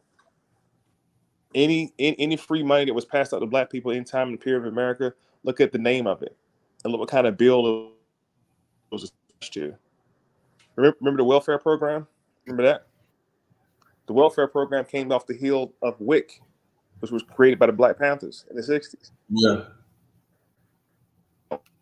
Welfare for white people. Now I'm going to go back to it real quick. Welfare for white people, because white people in America became white people under the 1789 Naturalization Act. Now, the word white or Caucasian was later by Johann Blumenbacher. So there were white people in America under the policy of what made you white. It was a policy. So to your point, it was a subject of initiation to be a part of this white culture. The white culture had to be created to be perfect and prestige and smart and sharp and heroes. So I'm sorry, Minister, real quick. You don't have I'm sorry. Do you have the ability to share screen and just walk us through a couple of things? Because you said a lot, and I'm not taking away from nobody, but I would assume for the most part, the overwhelming listening audience and those who are going to catch this later aren't familiar with, like, I would say 70% of what you just said. I mean, but if you can't, keep going. But if you can, I would love for you to share screen.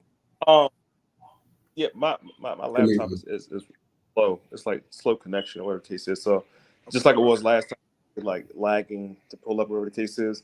But the good brother had a screen up, didn't you? Yeah. Good. What do you want me to pull up? Just go to Google real quick. Okay, hold on.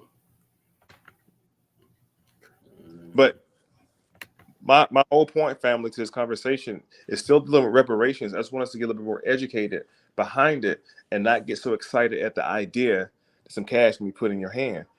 I know the whole idea of reparations to Black folks, if it had a theme song, it'd be Good Times. The theme song for this reparations is Good Times. Keeping your head above water, making the way when you can, temporary layoff, but it's good times. Layoffs. Easy credit. Yeah, easy rip off. Listen to the words of this song. Scratching and surviving, hanging in a child line. Good times. Ain't we lucky we got him? Mm-hmm. Good times.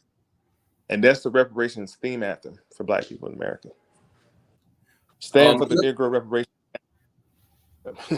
You said Negro. Right. So now, no, don't put that in.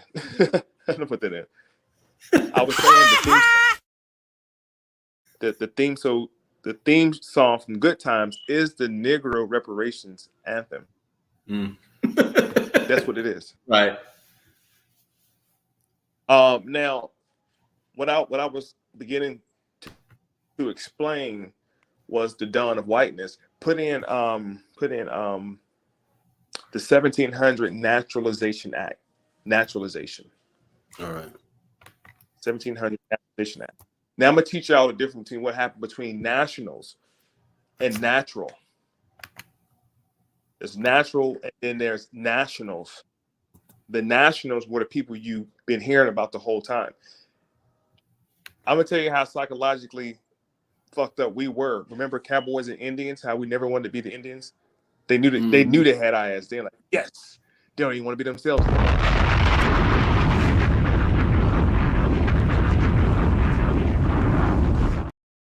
Yeah, I got it pulled up. All right. Now listen, because you made a statement about white people. Let's learn what this is. In 1790 Act said the new nations, that's the colonies. This is 1790. Let's talk about time and space. We're not into the 1800s yet. We don't came out of colonialism a little bit. It's 1790. And in 10 more years, it's going to be the 1800s, which is almost going to be the dawn of the Industrial Revolution age. We got 16 more years to get there before the North decides to do textile mills. So now we're a little bit more advanced in history and science. So the 1790 Act set the new nation's naturalization process. Listen to the process. It limited access to U.S. citizenship to who? To who? This is 1790. Mm-hmm. Who did all? To white immigrants. Mm-hmm. In fact, people from Western Europe who had resident in the U.S. at least 2 years and their children under 21 of age. It also granted citizenship to children born abroad in the U.S. It's called H.R. 40 Naturalization Bill, March 4th, 1790. They had to be naturalized because we were already nationalized. That makes sense? So you have naturalization, you have nationalization. What is your nationality? What is your naturality? They're asking, like, which one are you? And you're not claiming to be a nation nor a natural person by claiming to be Black, Negro, and color. You're not claiming to be either one of those. and you got your hand out asking for money over trauma. Black people now think reparation is trauma. Now you got some that can make claims to their family land was actually stolen, and they know their family land was stolen. They got proof it was nigga. This our shit the whole time. But see, here's what happened when they ran the ancestors off the land. This is the first expedition. Then you had the Trail of Tears. Mm-hmm. That was the first one. Then the Trail of Tears went from South Carolina to Georgia all the way down to Florida. Mm-hmm. That territory, because the Miamians, which is a fucking tribe called the Miamians, and the Seminoles, they got on boats and went into what's called Louisiana today, the swamps. Mm-hmm. So this is the first migration. Once those lands became abandoned, they took over the lands. And because they're now naturalized to the land, they can lay a claim to it. That's what happened. This is what I'm explaining. The whole situation. We can also talk about white slaves who were called redlegs. You refer to the Irish slave called redlegs. They're also due reparations, not just the police department.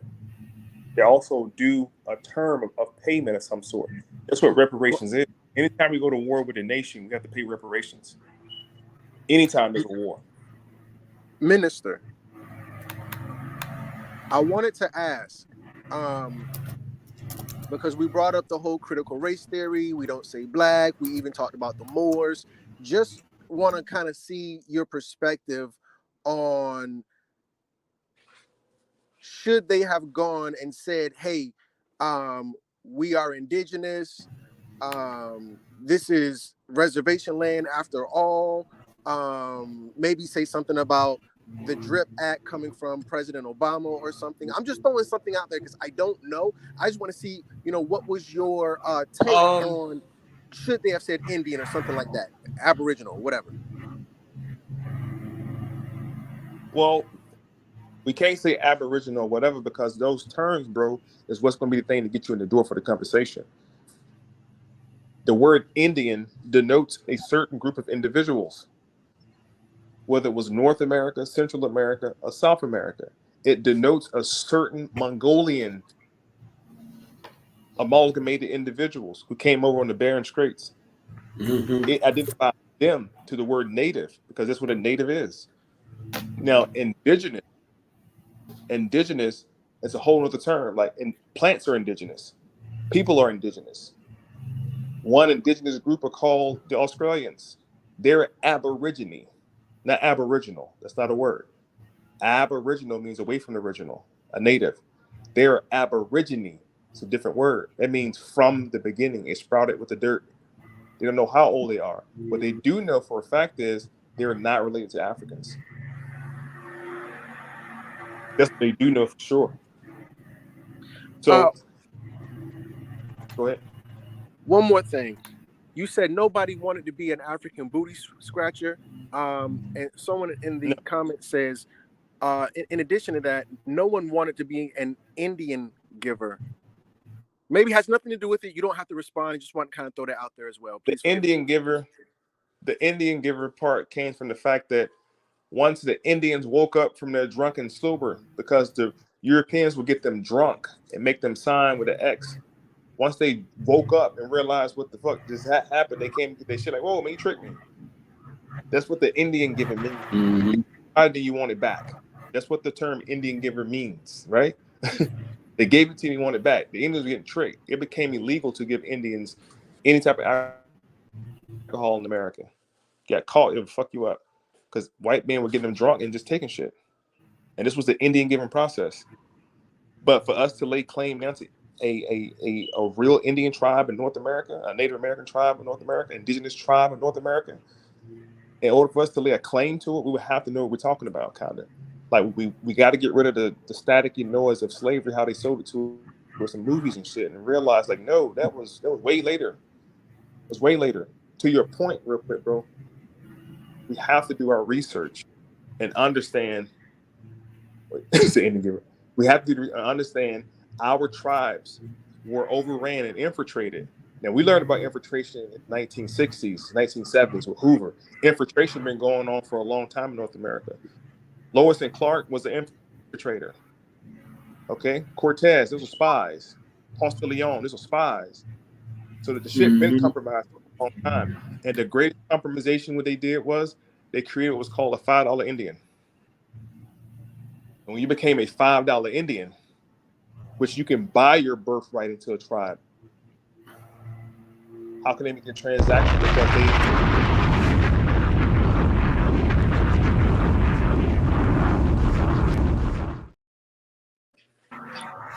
I get it for.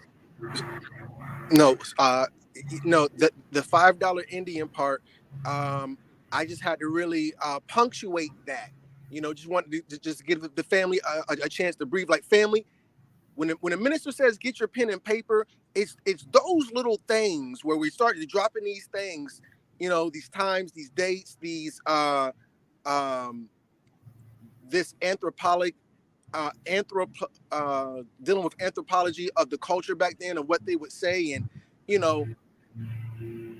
got to tap in. You have to tap in. It's so easy to get lost in these high-level conversations. I try to keep them watered down, but sometimes, the dog get off the leash. When the minister gets going, you got to write it down. Watch the video twice. But here, let me pass the mic. Brother Palmetto, what say ye? Well, first I want to clarify something because there was a statement made, I don't know who made the statement, but it was saying Boyce Watkins worked for Nixon administration. I don't think that was true. However, no, Claude Anderson. Dr. Claude Anderson was actually in the Jimmy Carter administration. Jimmy Carter. I'm sorry. Yeah. Thank you. Keep me honest. It wasn't Nixon. Yeah. Well, they exclude us out the conversation for reparations with language. And I think that that's a very, we should look at that and think about that sort of thing. That's why I discourage people from using different languages that they present to us. Because Black people, if something's presented to you on TV, we're the first ones to be like, oh yeah, let's use this language. And that and when you start using their language, using different sort of language, it invites people into conversation that, and now you have to deal with all the stuff that they are dealing with. And we see that right now with LGBTQ, you know what I'm saying? So I encourage everybody to stop using all of that LGBTQ language, because then you start inviting that sort of thing into the conversation, and it starts to embolden them as far as and they are a direct group that was created to disenfranchise Black people. You know what I'm saying? There's another gang that is looking for acceptance and going for that, that so-called white privilege. This is why they're so violent right now. You know what I'm saying? All these groups are going for this thing and trying to be the next white man and all of this stuff like that. So, we got to certain language we got to stop saying and stop using and don't use at all. Like, let's not use any of that LGBTQ language, like cisgender. Even I would even say this, even as a Black man that loves Black women, you know what I'm saying? Stop saying the gay straight thing. Like, that is their language. There's no way a sex act can make you're not this. The sex act is not you. You know what I'm saying? That's not the totality of who you are, and never could be. So we got to stop using their language of and I think that's an important lesson in all of this as far as language is concerned. You know what I'm saying? Because once you start bringing things into the lexicon, then that's why it starts to develop importance, and you start getting in all these things with that. Then we got to stop using the word Black then. Like, the word Black has to go. I'll say this about Black. We've always have called ourselves Black in the language equivalents of that, whether it's dark or whatever language equivalent. You had Kemet, which was the land of the Blacks. You had Osiris, which was the perfect Black. You had the Blackfoot tribe. So Black people have always. That's why they don't want us to use the word Black. They really don't want us to I use just have the a word question. black. I just have a question. That's it. I just have a question. My question is, how can anything be black before the word black was black? What's my point? I'm saying language equivalent. You could have the language equivalent to black, and it may equivalent. Palmetto, okay, just give him a chance. He's trying to go somewhere. Please finish your thought, Minister, please. Hear me out. Now, we're talking about reparations. We're talking about politics. We're talking about legal, what's lawful. So we have to keep things in perspective. Again, the whole show, I got to keep putting things back into its proper matrix, bro. We're talking about law and language. So if you choose to be black, then be black. But don't come over here in this court. Don't come in this court. This court's a different jurisprudence. Mm-hmm. And because our people don't understand lexicon or the law of the language, they're dyslexicon. They don't even know what's going on. So in this arena, if you call yourself black, Negro, and colored, you don't qualify for shit. Mm-hmm. We can see what we can do. And that's all they're gonna do, because technically, bro, you can't be black. That's why white people who play white, you ask them again, what they're gonna tell you? Oh, okay, you mean my national? Okay, yeah, my nationality. I'm Irish, nigga. Yeah, okay, cool. Black people don't know the code. What's your nationality? Black? No, nigga, like your people. Shit, black people. God damn it, it's not a people. So if it's not a people, they can't really identify who are we paying this to? Black people. They're in court talking about black people in court. They go to the fucking Black Laws Dictionary and they understand this is not even a person. No, who are the people? The tribal nation. What, like, this is international shit now. This is international law. This is bigger than backwood niggas and backwood crackers in Alabama. This is bigger than this now. You have to quantify your statement. Like, who the fuck are you? I'm just a black man. Okay, sit down. Then we're gonna put this black law on your ass. And according to this black law, which is just a bunch of statutes and ordinances, you can't move a certain kind of way, and you best be quiet, because you can't represent yourself anyway. We will get somebody to represent you, because you're not in your fucking proper person, black man. So we're gonna get a curator to adjudicate for you or against you, and you're gonna lose every time with the black talk. So yes, pick your black back on outside the courtroom.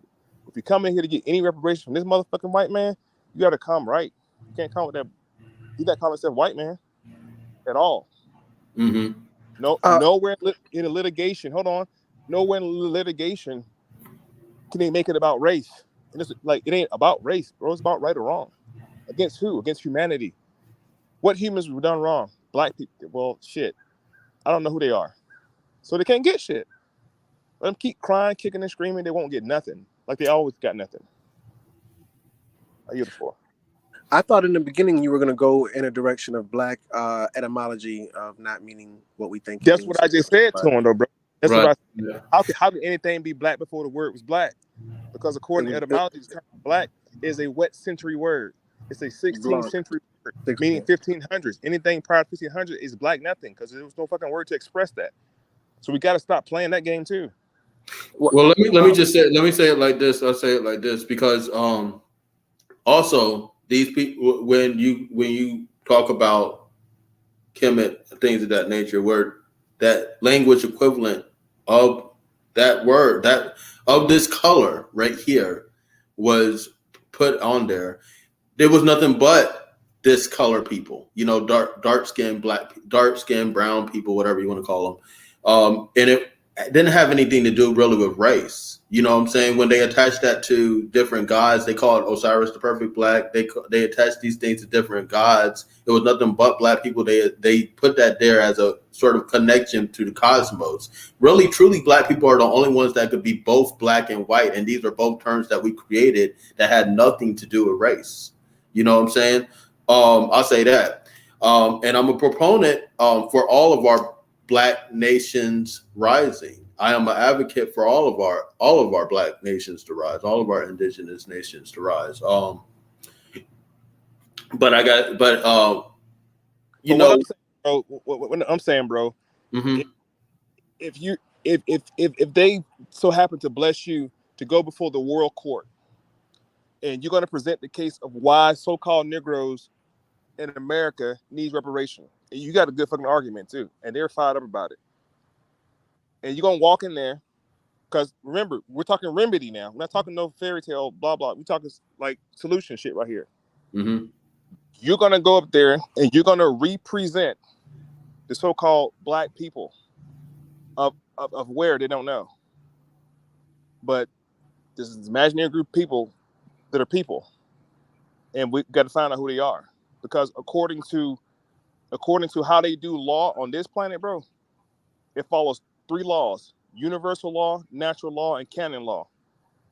And being black, you're an outlaw. You're outside of the jurisprudence of any of those natural orders off the rip, because you're not even claiming to be a person or a human for that matter, because a person can be a corporation now. That's how serious the shit is. So when they go to casting those spells out of their mouths and putting it down, put pen to paper and put it in stones, so to speak, that's it. It's law. It becomes law. No matter how you feel about it, your feelings are hurt and you feel bad and you're angry and you say all that emotional shit is not going to box up in the court when it comes to presenting your case of why you should get anything from anybody. You got to be aware. And if you come in there saying you're black, you're already lost, because according to science, black means death. Which science I'm talking about? Political science and social science. Look it up. Black is done. Are you talking about science, or are you talking about the Black's Law Dictionary, which I'm talking about both. That says a whole thing about black. But then when you talk about law, okay, right? I thought we were talking about reparations. This is a lawful act. It's being presented before the court of law. I thought we was only dealing with it in the first place. I told you this is not pretend make. This is remedy now. We're talking about we're in California, over in Tulsa. They in court. Mm-hmm. They on a square.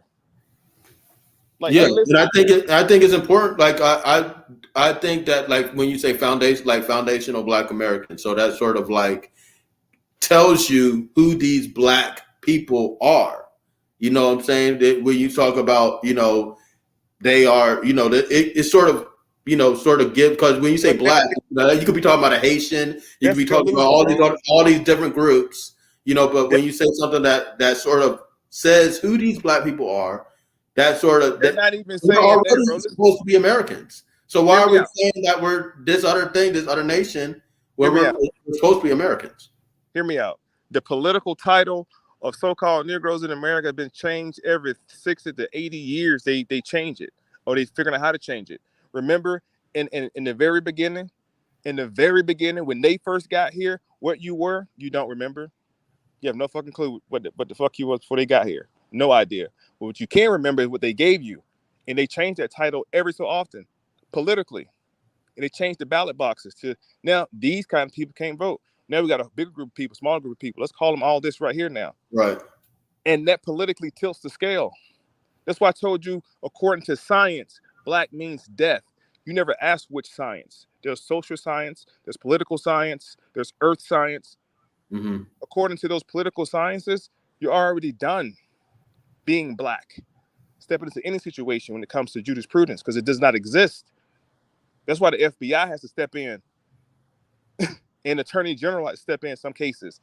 When a black person is murdered in front of the whole fucking neighborhood, everybody saw it. Or you saw it too on YouTube. You can see it now. He just shot him in the back for no fucking reason. He laid there and died. Whoa, a black man got choked out until he died. Look at every single case. It's always going to be civil. It's always going to be a settlement out of court. It's never going to be a crime against humanity or a human was killed today. No. This is how they begin the whole campaign to dehumanize your people. Right. That way, when they did something to you, you really didn't care. Matter of fact, you do it to each other quicker than we do it to you. Y'all killing each other that fucking quick. Because y'all see each other as fucking animals. Or less than that, beasts of the field. This is what happened. This is what's happening. This will continue to happen with the conversations. Until we stop with the pity parties. They owe us. Man, fuck that. Listen, here's what we can do. Let's aggregate our funds, like Dr. Claude Anderson been saying for the last, I don't know how many years. It teaches you how to take over a community, step by step.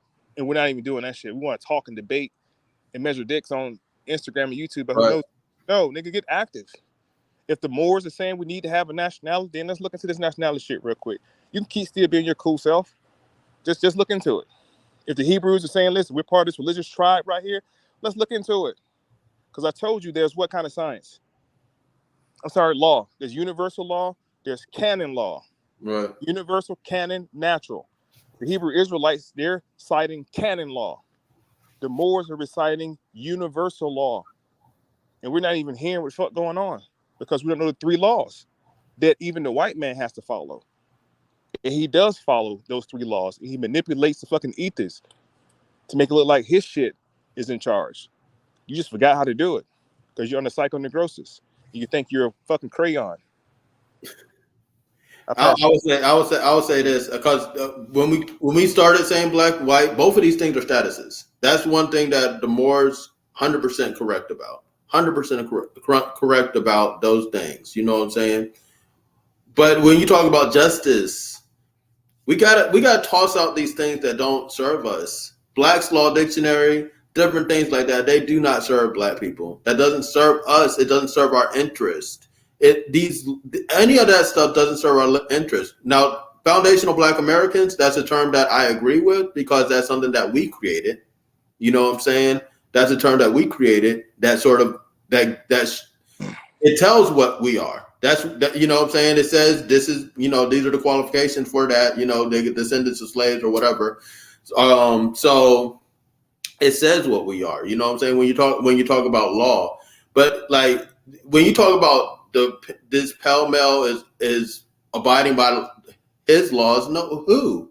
They don't abide by any laws except self-preservation, and that's the only law that they really abide by. They don't abide by their own. These police don't abide by any laws. They don't even know the laws. These police are stupid. They agree to pink power terrorism, white supremacy. And that's it. That's the only law in this land that everything else is subject.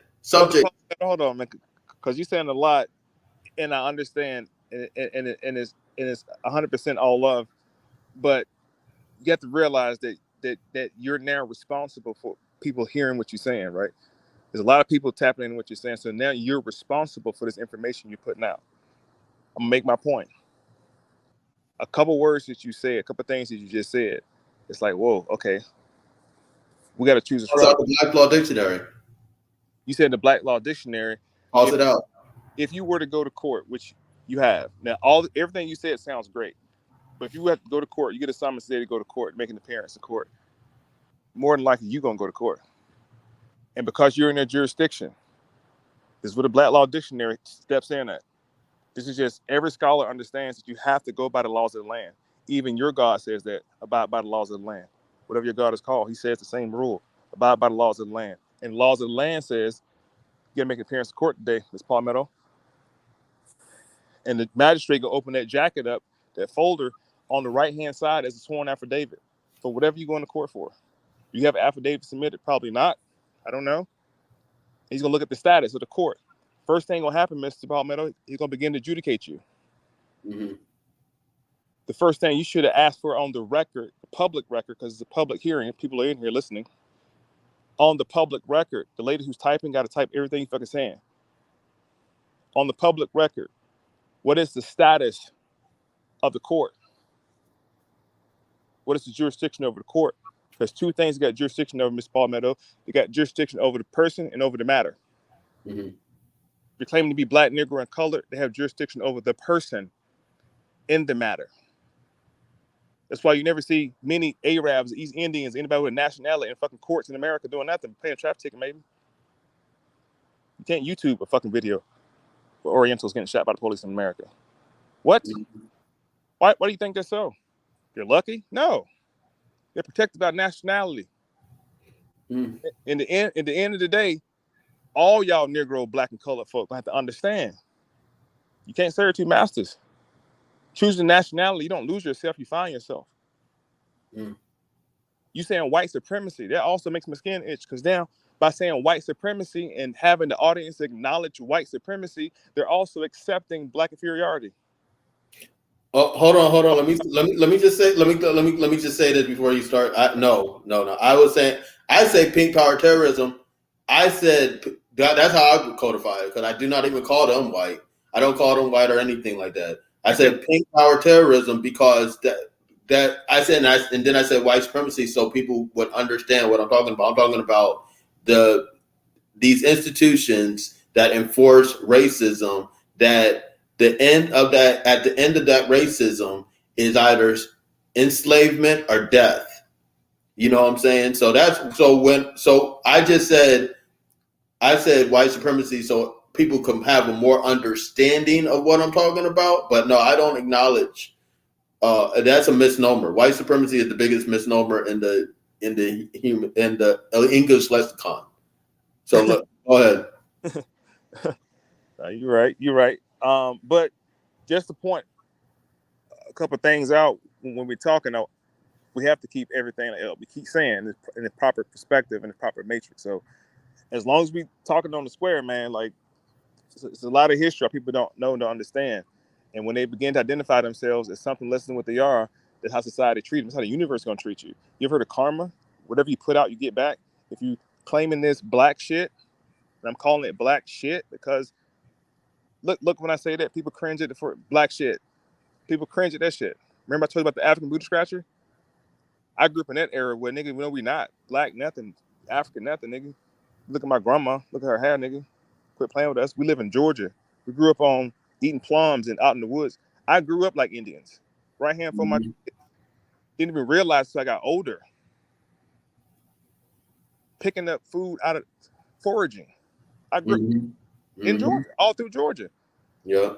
So I know my great grandma is Coweta. Ain't no argument about it. I know I'm not black, Negro, or colored. I'm a nationality, man. Then it's gonna start moving. Like the Pamunkey Indians up in Virginia, putting a casino in Norfolk. That's our land. Fuck downtown Norfolk. Fuck your jurisdiction, jurisprudence. We claim sovereign law of the land. Casino coming by the Pamunkey Indians because they move with a sovereign power.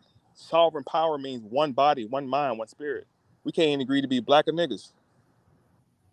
If we just agree to be one of them all together, or bring power, we can't agree on that shit.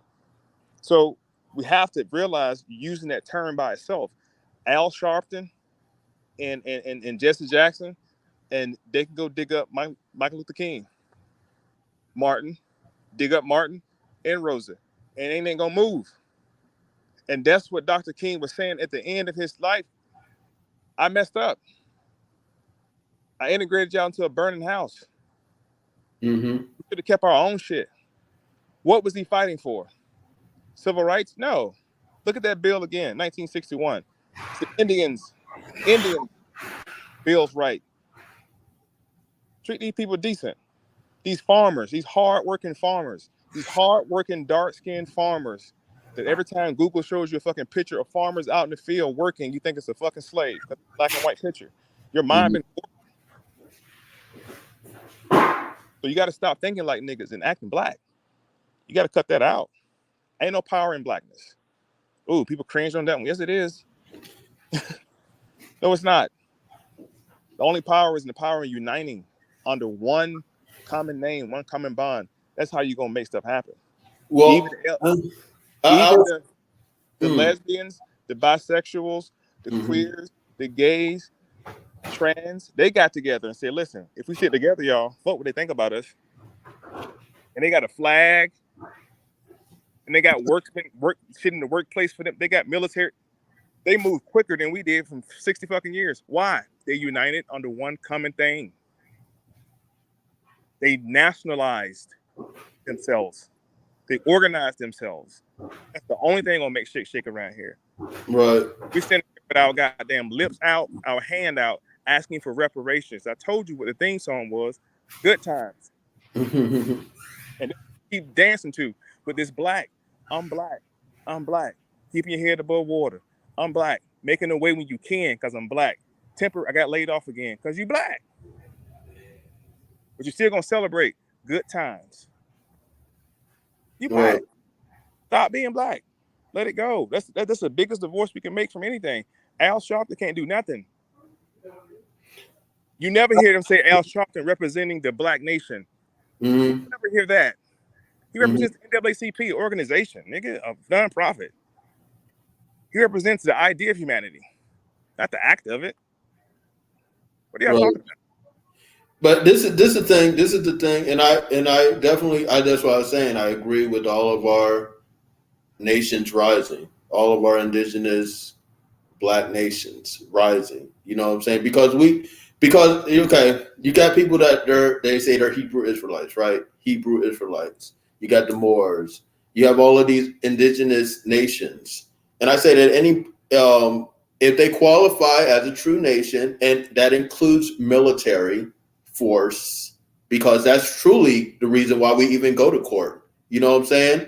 Like if you had a whole nation that had a military court, military, why would you even go to their courts? You go to their courts because they got the police, they got the gun, and if you don't go to court, they're going to show up at your house. You know what I'm saying? That's the reason why you even go to court. If we had our own nation with military backing, then their so-called courts are null and void.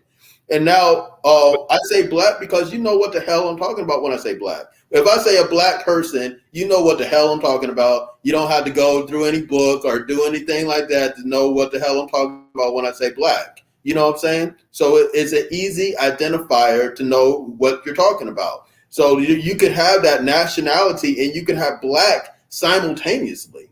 You know what I'm saying? You could be Black and be an Israelite. You could be Black and you could be a Moor. You could be both of those things simultaneously. Listen, bro. I think when we as Black people always want to enlist people into their gang and to their crew and to their set and to their thing. And we were all Hebrew Israelites. We were all Native American Indians. We were all this Moorish and we are the amalgamy of all of those things, and especially here in this country. We are the amalgamy of all of those indigenous nations. None of us, we weren't all Moors and we weren't all freaking Hebrew Israelites and we weren't all this and that. I mean, that's crazy talk. We were the foundation of every nation. We are the first Chinese. We are the first damn Caucasian people. So I mean, like when you talk about the foundation of any nation is Black people, no matter what you want to call them. But when I say Black, you know what the hell I'm talking about. It's an easy identifier. And you don't have to. I don't have to go through any book. You don't have to look and do any research to know what a damn Black person is. So that I yield for, but that's why I think it's important for us not to lose. And that's something that we created. That's why they don't want us to say it. That's not something that the white man said. Oh, you guys are fucking Black. No, we did that. We've always called ourselves Black. So that's what I'm saying. Like, calling ourselves more than Hebrews, that's new. You know what I'm saying? But listen. Again, when you're talking, everything you said sounds amazing. But brother, people in the comment might be impressed. But everything you're saying, I'm telling you, you can't say that with the word Black because there is no word for Black. At a certain period of time, they didn't exist. The idea didn't exist. You can't say Kemet, nigga. Kemet was a Greco-Roman word. The Greeks came up with that. What was the committed word for Black? You don't know? You got the Greek version. So let's not do that with anything. You can't be Black nothing. Like there's no ancient Black nothing. Black history starts. But do you know what I'm talking about when I say Black? If I see a Black person right now, you know what I'm talking about, right? Listen, I live in Gwinnett County. Right. You know how many Ethiopians look like Black people, but they're not Black people, and they tell you that they're Etruscan or Ethiopian in a heartbeat? Oh, I thought you looked like my cut, nigga. Can't go by the phenotype, what nobody look like. Right. That's what they created. That's how they got to the point of calling you Black Negro cult in the first place. Right. Under the constructs of Johann Blumenbacher, pseudoscientists, look them up, and Samuel Morton. We can talk about how the shit got in place and not play the game of just accept the word Black. Do not accept the word Black. Don't none of y'all accept that term Black. You call yourself what you want to call yourself. But if you come into this, you can be that and simultaneously Black at the same time. Black was given bad connotations by you cannot the Black's Law Dictionary. We're only talking about remedy. We're only talking about remedy, not make believe, not pretend, not feelings. I'm not talking about remedy. Black's Law Dictionary is a real book. Go into a court of law. Right. You go into the court of law. Now, there's deeper meaning with the word black, and then the fact that the magistrate wears a black cape behind the podium. It's a lot sadder. I'm trying to tell you, that's what I'm saying. These were statuses that we created, both black and white. These are status that, you know, at one point had nothing to do with race. You know what I'm saying? Because there was no black people or white people when we created these statuses. And I get what you're saying, but unfortunately, we deal with the law because they got guns. Let's keep it 100. Let's keep it a buck. I'd rather you say you white. I'd rather you say you white and keep saying you black. My children are registered under the race of white at all their schools since they've been fucking. But that's a gang. It's gang shit. You know what I'm saying? When you talk about white, when you talk about white, that's why these Mexicans and all this stuff like that is gang shit. That's social studies. Remember 9th grade? This is social studies. This is societies, how they work. Municipalities, it's codes, legislation, 2 houses of the government. This is just basic social studies. Black people got to stop getting fucking emotional and deal with the facts. Get involved. If you feel that butthurt about anything, anybody, listen to this shit, then get involved. Take your seat at the table amongst the affairs of men. But you can't come up there talking no goddamn black nothing. You have no seat at the table with the nationals of this nation talking about nothing. Because you're not even nationalized. You don't even know what you are. Some do know who they are and they pretend to be something else. They can do that real quick. Obama was the first Somalian president of the United States. Not no black nothing. He just rocked with the black vote. Cool. Didn't do nothing for black people though. But he did for indigenous people. He did take the word Negro out of the fucking dictionary and off the records forever. You can't use Negro or Oriental because those are not nations. Obama did that. Mm-hmm. But we're not even following that information. And when the Hebrew Israelites, they are tribal. Under what nation do they fall under? What nation? What fucking nation? They are an amalgamated band of kinfolks. Mm-hmm. Under their forefather Jacob. That's it. Ask the Hebrew Israelite, what tribe are you though? Right. And you drill them. Just like you would ask me if I say I'm not Negro, black, and colored, my people are Coweta, I give you my tribal lineage. Mm-hmm. It's only black people who can't give you their tribe because there's no black tribe nowhere in the nation. It doesn't exist. Mm. If you go past 1916 with black anything, it'd be hard to find it. You got to translate it because the black didn't exist in that time period. So you can't call it that. You can relate it to that or try to synonym that shit, but it ain't the same thing because it didn't mean the same thing. Now, black history starts in the shores of Jamestown, Virginia. There is no ancient black history. You can't use the word ancient and black at the same time. It's a fucking conundrum. You can't do that. Doesn't make sense. Ancient got to be old. Black is not that old. Black is very young. The idea of a black anything. You cut yourself off from your ancestral and heritage anyway by calling yourself something that don't even go back to the ancestors. Whether you dress up in costumes or not and pretend, that's just a psychological ailment because you're not doing the remedy, not doing the work. You don't go to tribal meetings. You don't go to town hall meetings. You got kids. You don't even go to the fucking school board meeting. Ask any parent who superintendent is of this jurisdiction. They don't know. No idea. Not even active in the community. Talking about black. Yeah, keep being black. Just keep your black ass over there inside of town. And don't come over here because big boys over here. If you want to act right. This is what I have to say about that because that's what I'm saying. You could be this nation just like these pink people. They'll say these Irish, freaking Mexican, all these people will say they're white. But then they'll say they're this, and break it down to a further degree. And I absolutely am. I'm absolutely empowered by that. I absolutely agree with that. You know what I'm saying? At the same time, because they all come together under that one banister, right?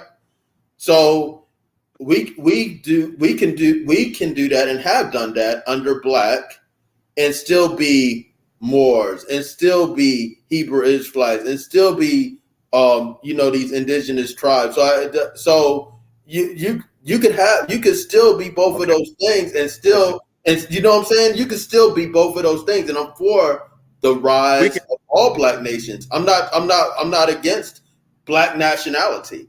But when you say you're not, a lot of times that it reeks of self-hatred. Because when people say, "Oh, I'm not black," I'm da da da, and it's because of the sting that word has has given those people. You have all these dark skinned people. Oh, I'm not black, I'm white. I mean, you dark as me. You white? Because listen, I mean, you know what I'm saying? Like, it's self hatred. Like that is. I mean, that's just be point blank. Period. Time out, bro. I know that you are a very intelligent brother. I know you are. And we can move on with the part of the lecture, because what I'm noticing is this is the type of behavior and element that happens with all black people when you tell them to stop saying that shit out loud in public. Okay? And you want to say it in your house around your kids, do that. But teach the kids out here in this society, in this jurisdiction, you have to operate like this. And you can be that, but just operate like this, and don't say that you're that, because you're not Right. that. That's a psychoneurosis. It's called psychoneurosis, not necrosis, which means death. Negrosis. Mm-hmm. That's why words like black are associated with mortus, because your status in society as a black anything is mortus, as in civil mortus. You're civilly dead in the eyes of the law. Again, I'm gonna keep going back to the 3 laws, bro. No matter how you feel emotionally, you got to go back to the laws and then think deeply. Like, damn, that's how they've been doing this on us for so long. They're not smart. Right. They're not better, man. We're better than them. How are they doing this? Like, because they're boxing you in, and you. They don't care about no white power, black power. What is power? Power is the ability to defy phenomenon and make it act in the desired manner.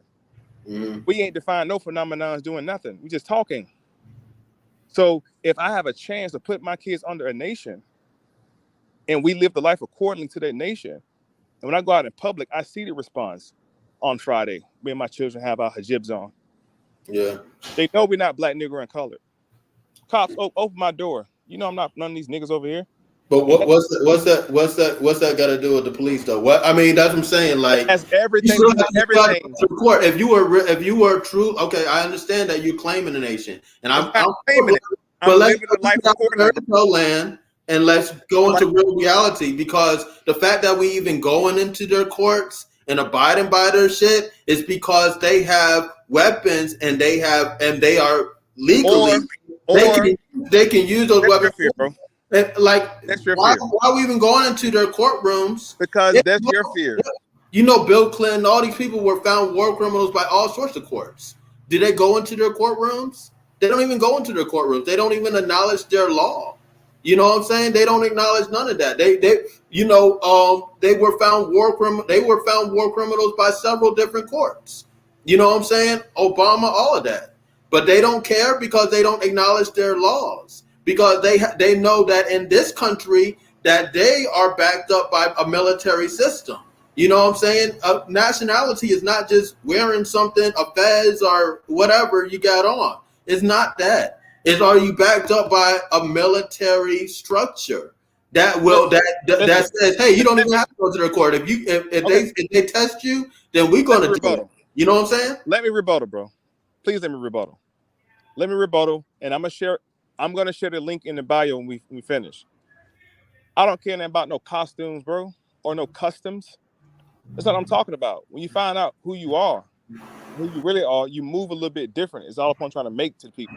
Now, this is not the argument to persuade anybody to come over and have a nationality and stop being black. Keep being black, man. Do 2 things. Be black and die. Remember that? Just do that then. That's cool. But for those of you who want remedy and understand, like, some shit got to change and shift, it can't be out here on these streets marching and picketing and ain't shit changed, water holes, dogs, and all kind of shit getting shot. Something got to change. Well, listen, come over here. Not saying join no more. I don't listen. Just get a nation. I told you, the president of Kenya said, come on over there. Come on now. He announced it 2 days ago. It's on C-SPAN everywhere. Said, don't need a passport, no visa, nothing. Get a ticket and come over here now. If you're black from America, come over here now. Come home, he said. Nigeria doing the same kind of campaign. Africa is uniting nations, not black people. No. Nigeria, the Igbo, tribal nations, they're banding with other nations the same way the Irish banded with the Italians and got with the Greeks. These are nations. Right. Yeah, but they call themselves here in America, though. Don't they call themselves white? I mean, that's what I'm saying. It's a way to unite, and people know what the hell you're talking about. instead of saying, okay, I'm more, I'm this, and I'm that, and everybody separated instead of unifying. You know what I'm saying? So they know what the hell they're talking about when they say when an Irishman comes to you, they're white. You know what I'm saying? They may say, yeah, I'm my family from Ireland and all that other stuff like that after that. But he knows what gang he's representing. He knows what's going to be the solidifying thing within that group, and he knows what's going to back him up. It's going to be it may not necessarily it's not be just dealing with the skin color. The way you selling this shit right now, bro, is wrong. Because look, I want anybody for yourself. Stop listening. Write down the word white and go look up what the word white means as people. Like the people. It says anybody from North America, the Mediterranean, them olive tone people, out of Algeria, out of Egypt, they're white people. That's a political status. About a fucking skin tone. My kids, since they've been in school, bro, I'm telling you what I know, not what I heard. So white's not a skin tone. Listen to me. I was just saying, like, that doesn't make any sense. Because you wasn't there. You wasn't there in Richmond, Virginia. I live in Richmond, Virginia with the other Moors. And we getting laws passed that you can't look at a person of color and think that they're black. House resolution. I posted in the comments. And I posted a video. I'm on C-SPAN with the Moors standing up in the fucking in that jurisdiction. Right. Can't call us. I'm telling you about remedy, not what I heard, no emotion, bro. I was a part of that whole effort. It got passed in the state of Virginia in any school system that cannot look at a child, identify their skin tone as black, Negro, or colored. No more in Virginia. It's fucking illegal for 5 years. I helped pass that shit. Brother Kenneth L. Moore Science Temple number 14, Virginia Beach. I'm talking remedy. I'm not talking about no emotional stuff about we should be able to then call yourself black. Go ahead. Get off the phone. Everybody hang up. Everybody black hang up. Because this ain't for y'all. I'm talking about if y'all want to come out of that mental state. You can't let it go. You're dealing with what's called signs of when you first deny it, then you begin to barter, grieving. And it's a grieving process because you will fight tooth and nail making no sense about why you're going to be something that don't make sense in the eyes of law. I'm talking about law, not about your feelings, how you feel. If you feel black, then be black. But when you come out here, that's law though. Is gunfire. They're law. I mean, they could say "ookity bookity buck." You know what I'm saying? That's why these you have the LGBTQ is legalized and and it's backed by warfare. You know what I'm saying? Like if your law isn't backed by an ability to conduct warfare, then say this is the law. It doesn't matter. It doesn't matter what it says on paper, because all of these presidents are war criminals in different courtrooms. Hold on, man. All these presidents are war criminals. Obama's a war criminal. Bush is a war criminal. You know what I'm saying? But these nations, even these nations, don't have the capability of going against the American military, so they can't just take Bush or Obama or anybody into their courtrooms like that. So that's what I'm saying. So it doesn't matter what is written down as far as a law is concerned. If it's not backed by warfare, they can't say, "Oh, don't go to that court. We got you." Now, bro, hold on, bro. They don't acknowledge these courtrooms. They don't acknowledge these people that are considered war criminals. They don't even go into their courtroom. Hold on. They don't acknowledge that at all. Hold on, because again, you keep merging facts and just information. We're talking about law. That's the only thing we're talking about, law. You're assuming that my nation is not backed by the military force. You're assuming this, and that's fine. That's okay. That's fine for you to assume that. I make no quarrel with that. There's other people may know that people affiliated with the Moors are actually tactically training. They're getting pulled over with a whole bunch of guns for training, and they look like they're not bullshitting. No, I'm not. Wait a minute. No. Wait a minute now. Wait a minute. I love what the Moors are doing. I love what they're doing. It's qualifying what they're doing. And secondly, we're backed by a law. So we're not worried about none of that finite stuff that black people are worried about. Right. We got the spirit of a law, bro. We ain't worried about none of that, man. Right. We're focusing on the future of our children and the yet born. Right. Buying land, planting gardens. We build it. We ain't got time for that. That's cool because we've been now. If we're going to be a nation for real, we got to operate off the land and not depend on white people for nothing. Not for their water, not for their milk, not for their cereal, not for their grits, not for nothing. We're gonna grow our own shit. We're gonna start from scratch, and that's what we're doing. Black people are not. And that's awesome. That's lovely. That's Black beautiful. people are not You know what I'm saying? Black people are not doing that. I'm gonna keep saying it. Black people are not doing that. They're not doing that. And I would say that's not true. I mean, what you're describing as a former minister of information for the Huey P. Newton Gun Club, and you're telling me that black people aren't growing their own land, and I mean that's not true. But I love what the Moors are doing. You know what I'm saying? I mean, I love what the Moors are doing. You know what I'm saying? But you know, when we could say, hey, I'm not even going to their courtroom. To me, that's power. You know what I'm saying? Why are we always going to their courtroom when they pull us out like that? And why are we even pulling ourselves over? Why are we even stopping with the blue lights? Like, That's what I'm trying to explain to you. Let me talk to you, bro. I'm trying to let you understand, because we operate under a whole nother jurisdiction than you do. Under our jurisdiction, we have to abide by the laws of the land thereby until they infringe upon what we believe in. That's how the Indians do it over here. That's how the East Indians do it. That's how that's how every nation who's visiting here does it. That's the agreement.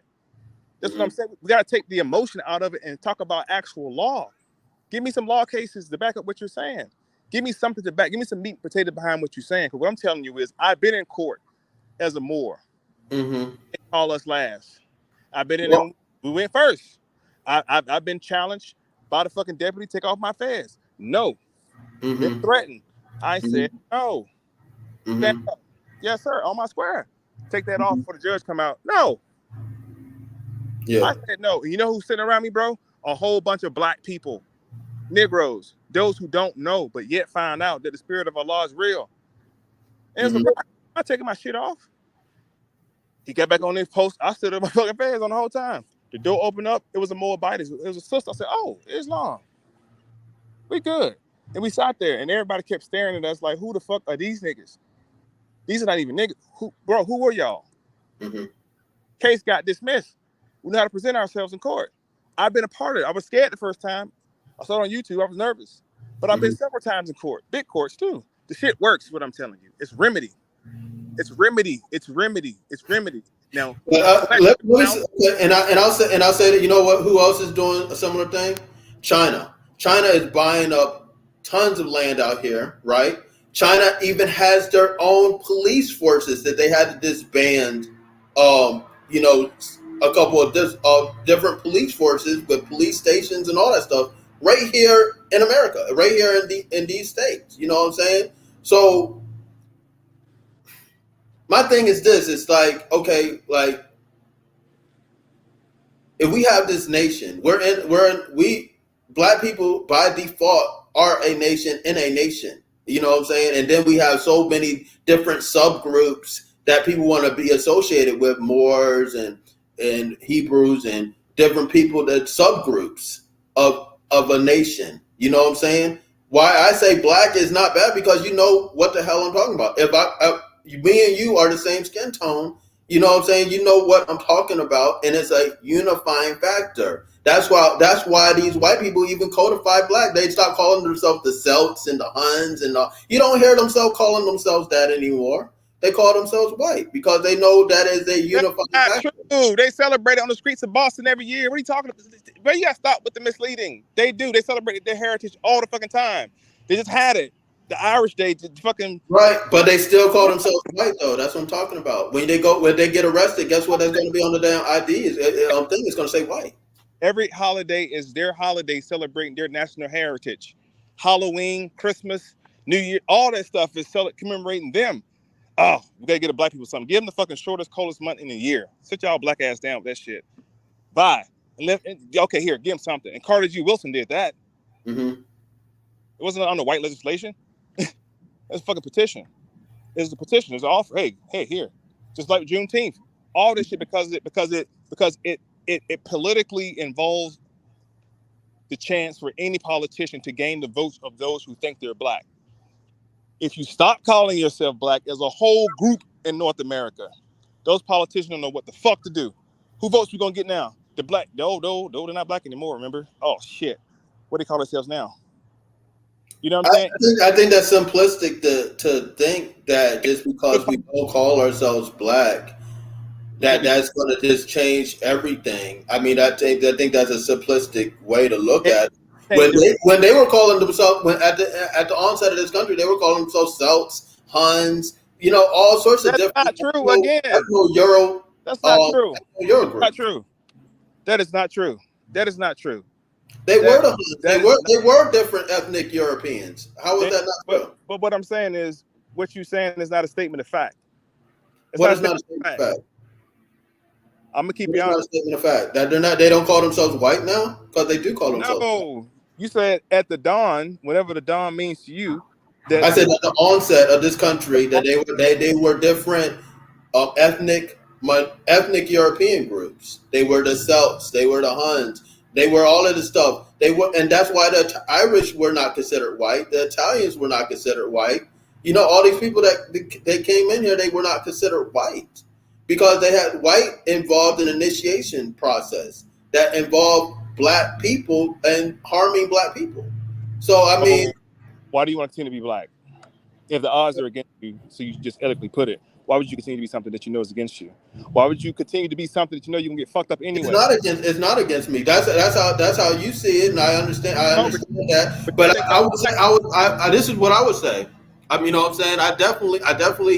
That's what I'm saying. I am pro and advocate for the Moorish nation rising, for the Hebrew, for all of our indigenous nations to rise. But you got to understand. Well, look.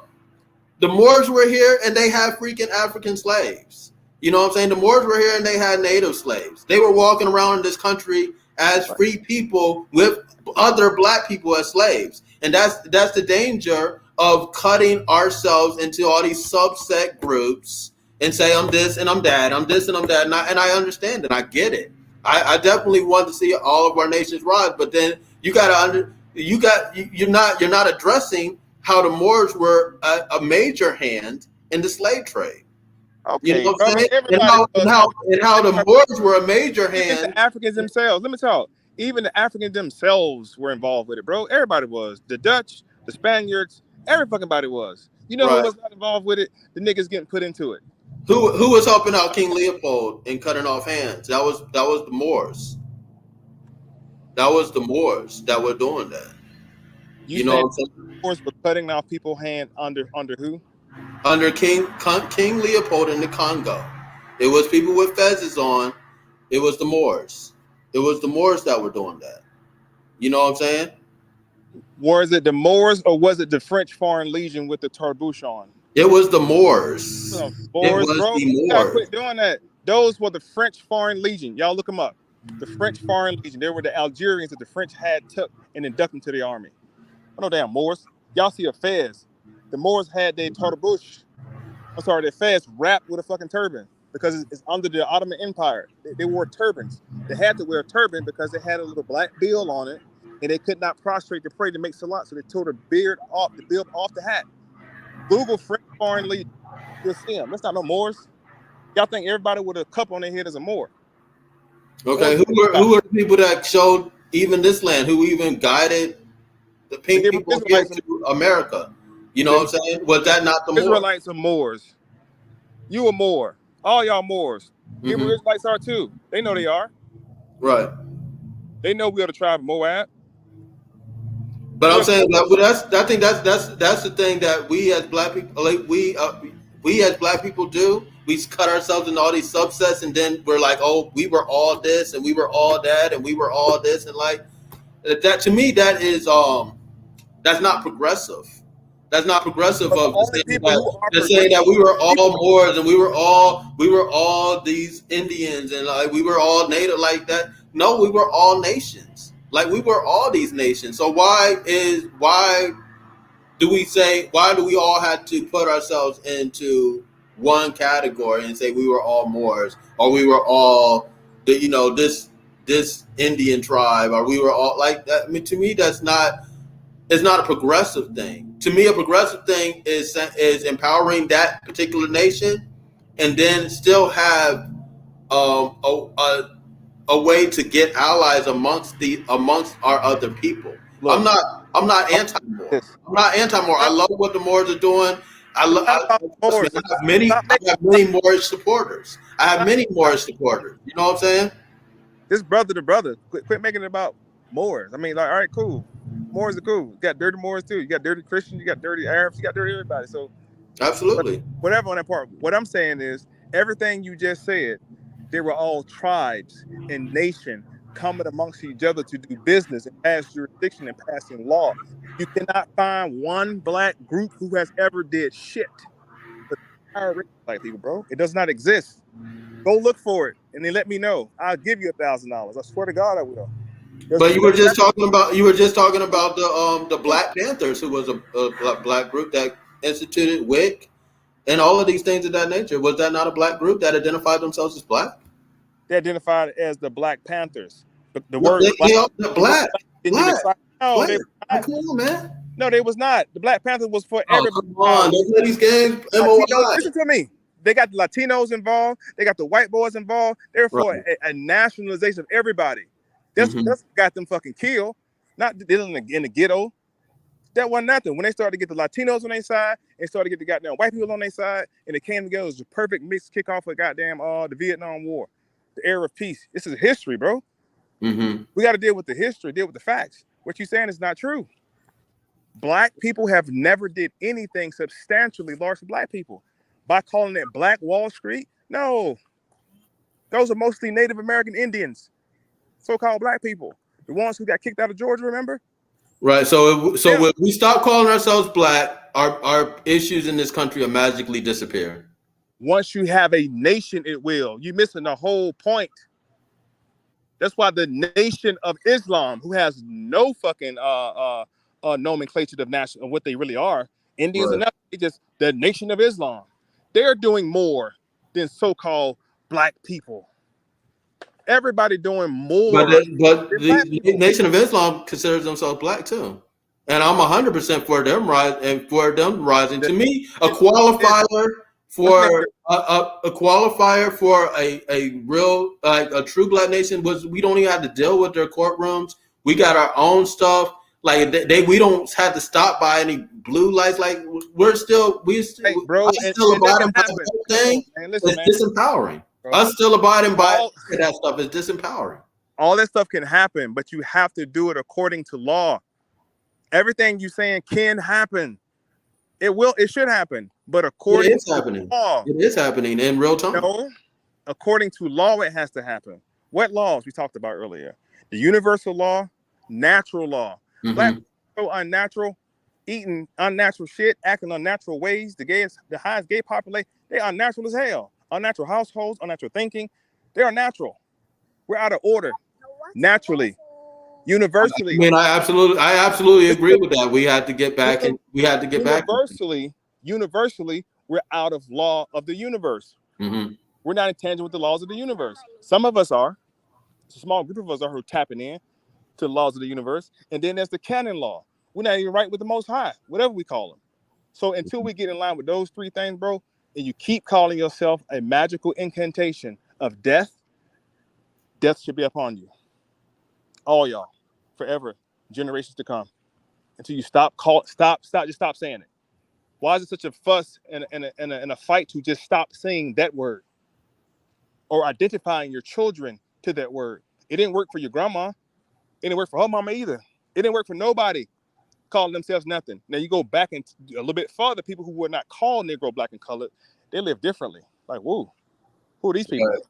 But you're not taught about those people. You're taught about slaves, reparation. They got their ass beat. They didn't even start lynching niggas until early 1900s.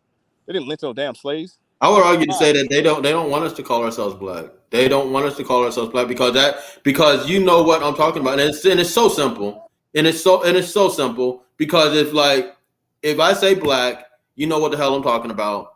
You know what I'm saying? And that is an easy identifier, an easy way for us to even you, like, you know what I'm talking about. You know, if I say black, you know what I'm talking about. You know what I'm saying? It's not something that it's not something that's complex. You know what I'm saying? You make, brother. And the fact that you are assuming that people understand what you're saying, I already knew it was a anonym. or what they call an exonym. I understand what exonyms are. I don't agree with the exonyms. Now, the ononyms is what I choose to call myself, but this is the lexicon. You said that this is the law of language. Again, we're going to stay with law the whole 2 hours. This is the law of language. And the law of language says, according to a exonym, I don't have to agree with that. And I don't agree with it. All right. Now, you agree with it. It doesn't stop the fact you know what the hell I'm talking about. Right? You know what I'm talking about. Doesn't mean it doesn't matter if you agree or disagree. An exonym when I say there's a black person there, you know what I'm talking about, right? Listen, or wrong? An exonym is a name that another group give a group of people. That's an exonym.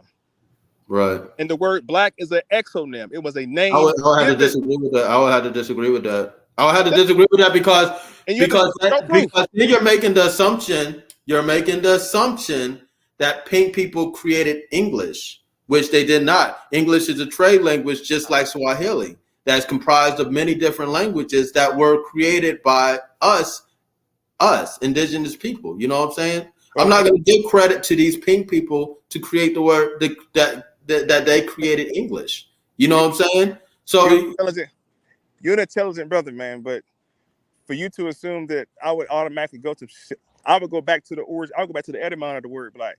I'll go back to the origin of it, blanc, when it really means white. Now we're right back to your point. Again, we can't play this, not with me. Not the small time talk, not with me, bro. Because we go back etymologically to the word black, it goes back to the word blanc, which means pale. Right. Which means white. Black actually means no color, void of color.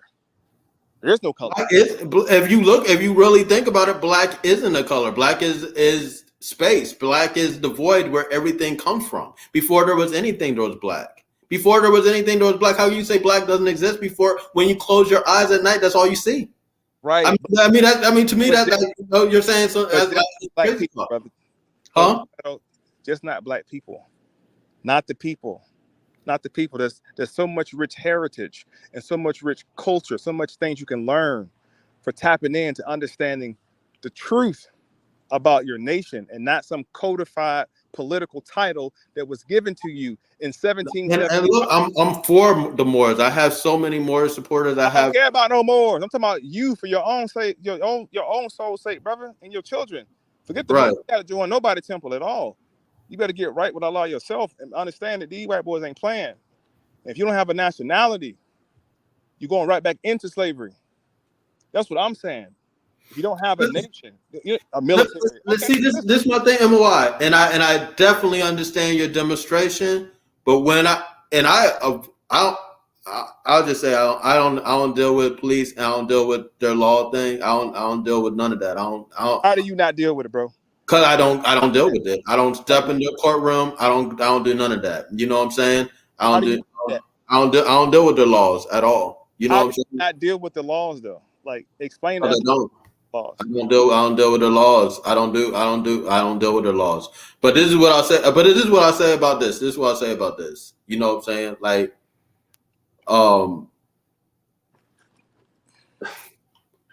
we have to understand what power is, right? It is the ability to execute what we want when we want. You know what I'm saying? And being able to do that. Like, if we're still going into their courtrooms and you're saying if they're locking you up, you know, all the people that ascribe to Moorish things and all of that stuff like that, to me, they're like always in the courtroom. They're getting locked up. I know a bunch of Moors that are locked up right now. Locked up. You know, they go into the courtroom. They're using all of the sciences and stuff, and they're 100% correct with everything that they are presenting to the courtroom and presenting to the law. But guess what? They say guilty nigger, and they go to the courtroom. They go to the damn prisons. You know what I'm saying? And you know, they go into these courtrooms with all of this stuff, and you know, it's not my jurisdiction, and they say all this the right and correct things. Let me just say it's the right and correct things, but then they end up behind the walls. So if we had a true qualifiable nation, that wouldn't even be happening, because it's like, what are you doing judging any of our people? Do you know know what I'm saying? Do you know how many Europeans lost their lives trying to prove their point to Britain that they were ready to be a nation also? How they had to go up against, listen to me, hear me out now. How they stood on a square and fought back and died and had to go to courts and tribunals. Do you know how many of our people have been going to court and been going to jail? What you consider going to jail? They're going to stand before these powers to be on their square and tell them who they are. And yeah, they will put them away. They went to war though. They went to literal war though. They can put them away. Like I don't know how many times you've been in a courtroom yourself with any Moors. 4 total myself in there with them. And I've seen it for myself, not what I heard on YouTube. I've seen it for myself about how jurisdictional matters do matter in court, and if you're your proper person or not. Because that folder that magistrate opens up before you start talking, he's looking through a file. On the right-hand side of the file is probably a police report for a traffic citation or whatever you got to go to court for. Now, there is a way that you have to make an appearance to court because you're not magical. You can't appear nowhere. There are different instruments you can utilize in the process you can utilize in mailing to the city's clerk's office to where they just missed the whole fucking case because they had no jurisdiction. Now, what I want to know from you is, what jurisdiction are you claiming? Because they have to identify you. If you say, hey, listen, I don't play y'all game. Then who are you? Oh, I don't play their games. I don't play any of their games. What identifying instrument are you utilizing and operating under? With the courts? With the whole system. You said their law, period. That's the whole system. Right. Ordinances, statutes, and law, all of it. That's state law, federal law, by the way, too. How are you moving around federal law? Right. I don't deal with their law. I don't deal with their court system. I don't deal with their legal system. And I encourage everybody not even to get arrested or go to jail. Like we had to take a stance to where it's like, I understand that is a enemy camp. That is that is the other side where they could do anything they want to do to you. So I'm not going to subject myself to any arrest or any of that. I'm not going to their courts. I'm not going to their jails. I'm not going to do none of that stuff. You're not even putting me in handcuffs. You know what I'm saying? We're going to have court right there in the streets. That's my stance on it. You know what I'm saying? That's just real. You know what I'm saying? So, I'm not going to sit there and just have you put some handcuffs on me or do any of that stuff like that. Because I'm who I am. I'm not going to jail. I'm not going to the courts. I'm not going to get arrested. I'm not going to the jails. I'm not doing none of that stuff. Listen, I encourage we can have court right there in the streets. We're going to have court right there in the streets. No, you're not. Listen, I encourage anybody on the sound of my voice, if you're approached by the constables on patrol, that's the cop. He's a constable on patrol. If he begins to approach you and begin to say that you're in some type of way infringing upon some type of local statute ordinances out in the public, if he's citing you for something that you did, just listen to me, take the citation as he or she gives it to you. Sign it by saying you, big C, low C, 1-308, and you sign off on it and you deal with that shit later. They're going to give you 30 days for your court date. Always. Traffic ticket is always a long time for you to go to court, right? Because they're giving you time to submit your affidavit. And I'm going to show you how to do an affidavit of fact. Submit your affidavit of fact. And then you're going to submit an invoice, right? A 30-day invoice and charge them for your time because they have to give a rebuttal response back, like the credit bureau do you. If you argue back and forth through paper, you got them. I can give you the steps for real outside the courtroom. Just have an attitude of saying, I don't deal with their courtroom. Okay, listen. Like you said earlier, their military bigger than yours. They'll bust you in your mouth and then put you in a car. And then put you in a holding cell forever. It may happen. You know what I'm saying? I mean, but this is my thing. Like, I'm not complying to them. I'm not going to comply to the law. So this is my thing right here. This is my thing right here. It's like this. Why? Okay, that is what you're saying is correct. And don't get me wrong. When they go in the courtroom, a lot of what they do is right and correct. And it's 100%. You can't not argue that. You know what I'm saying? But I know Moors right now locked up. Who's getting them out? Who's the other Moors that are getting these Moors out of jail that are not even there, that should not even be there? You know what I'm saying? So when I talk about qualifiable nations, I'm talking about nations with military back, not just tactical training. You know what I'm saying? We had to have, and we are right there. We are at the precipice of having something that's qualifiable as a nation. You know what I'm saying? Not something where you had to be, not something where you had to subject yourself or be underneath anybody, because these pink people should not be putting any more in jail. Honestly, listen. That's because that's not their jurisdiction. You know, so these pink people should not be putting any more in jail or even touching them. You know what I'm saying? They should not even be touching these people. But we subject ourselves to that. We go into the courtroom. We saw we're not in your jurisdiction, all this other stuff, and then end up locked up. How does that happen? And then no more are coming to get them. To me, that's so we got to get to the point where that's not even part of the equation where we're dealing with the courtrooms and stuff like that.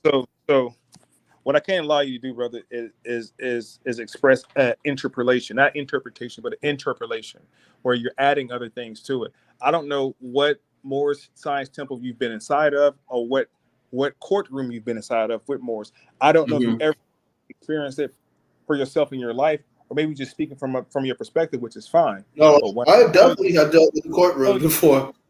Definitely have. Those individuals you see up there looking like Moors and whatever they recitating to the magistrate, if you're wrong, you're wrong. If you broke the law, then you're wrong. There's no using a magical God or magical blackness to get nigga, you going to jail. We don't want you in our society if you really did something fucked up. Like, get the fuck out of here. And some of these cats really be doing some crazy shit. Like, why are you selling drugs? Still. Why you didn't pay that fine? Like, why aren't you handling business? Why aren't you taking your place amongst the affairs of men? And those who don't listen to me, those who do not take their stance amongst the affairs of men and handle their business as men, period, Moors, Hebrews, Masons, fuck what they are. If they ain't holding down a family and doing, this is going back to universal law again. I'm going to stay with the laws, by the way. Universal law number one, if you're not doing that, then of course, may the wrath of Allah be on you. You're going to get the full blown of the law every single time. Yeah, lock your ass up. Go. But what I'm saying to you, brother, if you want remedy for any type of situation, including reparations, it has to come together under a nation. To your point, it don't have to be no more, nothing. I actually agree with you. Everybody should come together. And we call it just one something. Whatever we decide to call it, that's what we're going to call it. Call it goddamn the Black Nation, cool. But inside the Black Nation, though, so things we got to set up, infrastructure we got to have. Right. What kind of infrastructure do we have for this new Black nation? Because there's so many nations up under us. How do we govern this shit? How do we do it? How do we run it? The Iroquois nation did it well. The ancestors did it well on the Iroquois nation. We should probably still the Iroquois nation, because the African nation is just figuring it out now. They got to work together. So maybe we don't want to be so much associated with them right now, but get our own shit together. I see all the Moors mad at me in the comment section. It's all good. But it's you got to understand, I'm 100% for that, and I'm 100% for that, and I'm like, okay, but hold on. Sister Sharon Williams said everybody can't go. Islam. The prophet said it. You can't save everybody, brother. I definitely have tried my best to save you. May the anointing of Allah be upon you, brother. But you did hear that first horn blow when I told you you're not black. If you want to keep identifying yourself, keep going against the grain, keep being in this state of disarray or anger against the so-called. We've always identified ourselves like that. That to me, it's just like it's kind of crazy talk, because we always identify ourselves with black, and I understand why people don't and all that other stuff. It's just brothers, bro.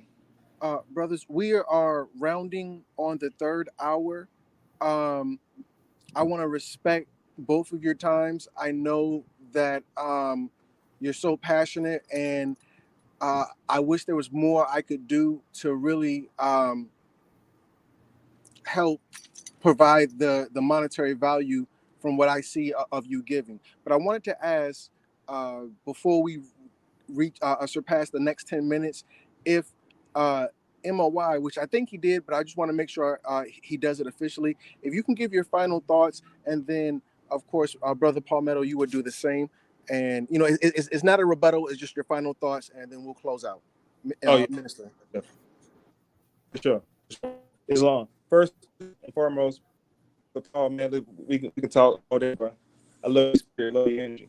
And the crazy thing about it is, I know you know what I'm talking about, and I know what you're talking about. So I think we both know what we're talking about. We're just like, hey, listen, these are just ways to do it. So I definitely am not in disagreement with you, brother, but just in further understanding. So all minds and hearts are cleared on my end, brother. I would love to have a conversation again with you in the future.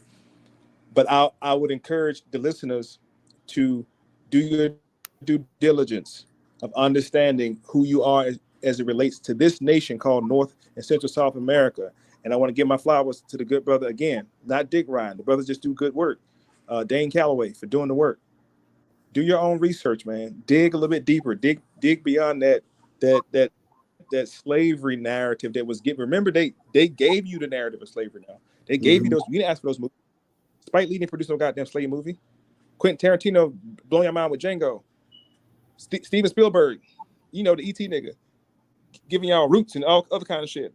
Not roots, it was Alex Haley, but giving you all these slave movies for you to be like Eve something. I'm asking you to do a little bit more research. Take a look at Nationality. Take a look at Nationality and see how important it can be to you and your family, especially if you have a family, children, wives.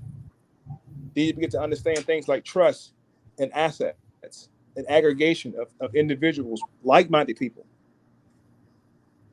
That's the real solution.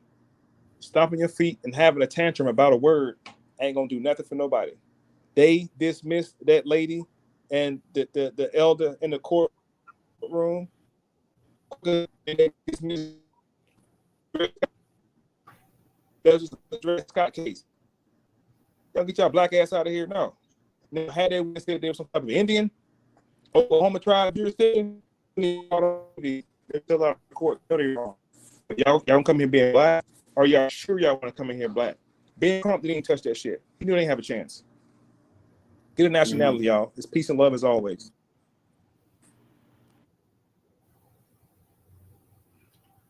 Okay, so what I'll say is I love this conversation.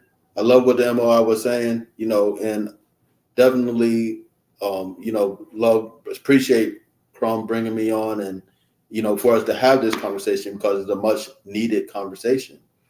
We're talking about the people that were the survivors of this race attack that happened in Tulsa, Oklahoma.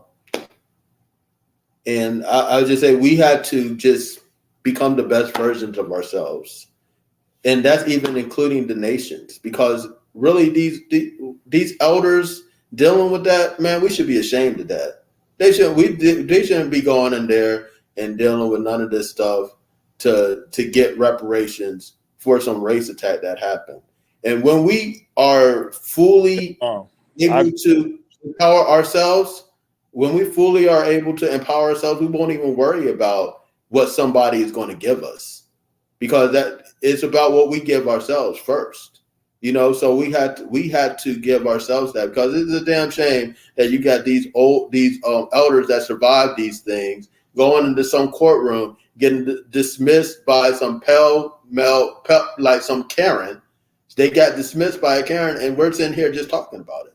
Like there should be, you know what I'm saying? So when we get in and are able to, you know, really become the best versions of ourselves, you know, that there won't be any talk about any reparations or what somebody's going to give us. So that's what I had to say. And then I say that's what Black supremacy is: becoming the best version of yourselves, you know, becoming the best version of ourselves. Islam. I want to thank both of you brothers. I want to thank the listening audience, family. This is your time. You know, housekeeping. The way we start is the way we finish. So if you are a master's student and you're a disciple, if you're part of the divine family, hit the like button. You already know what it is, family. Also, drop a comment, whatever that may be. Your favorite emoji, city, state, zip, country, coast, island, whatever the case. Also, And, you know, we're going to stop saying hit that subscribe button. Family's already subscribed button. They've already hit it. Family, hit that notification button.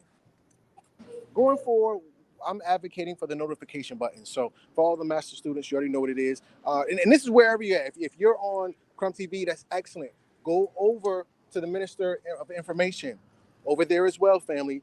Wherever you're at, wherever you may be, subscribe to all of them, hit the notification on all of them. If they shut us down one place, we'll go to the other. You already know what it is. I'm your humble brother, Crumb, and I want to give high honors to both of my brothers, the Minister and Palmetto.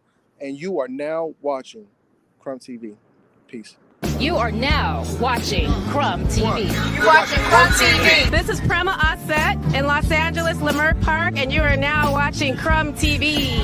You are watching Crumb TV. We're watching Crumb TV. You are now watching Crumb TV. So subscribe. I am the Grand Sheikess, Unity Temple number 80, Moore Science Temple of America, and you are watching Crumb TV. Yo, this is that.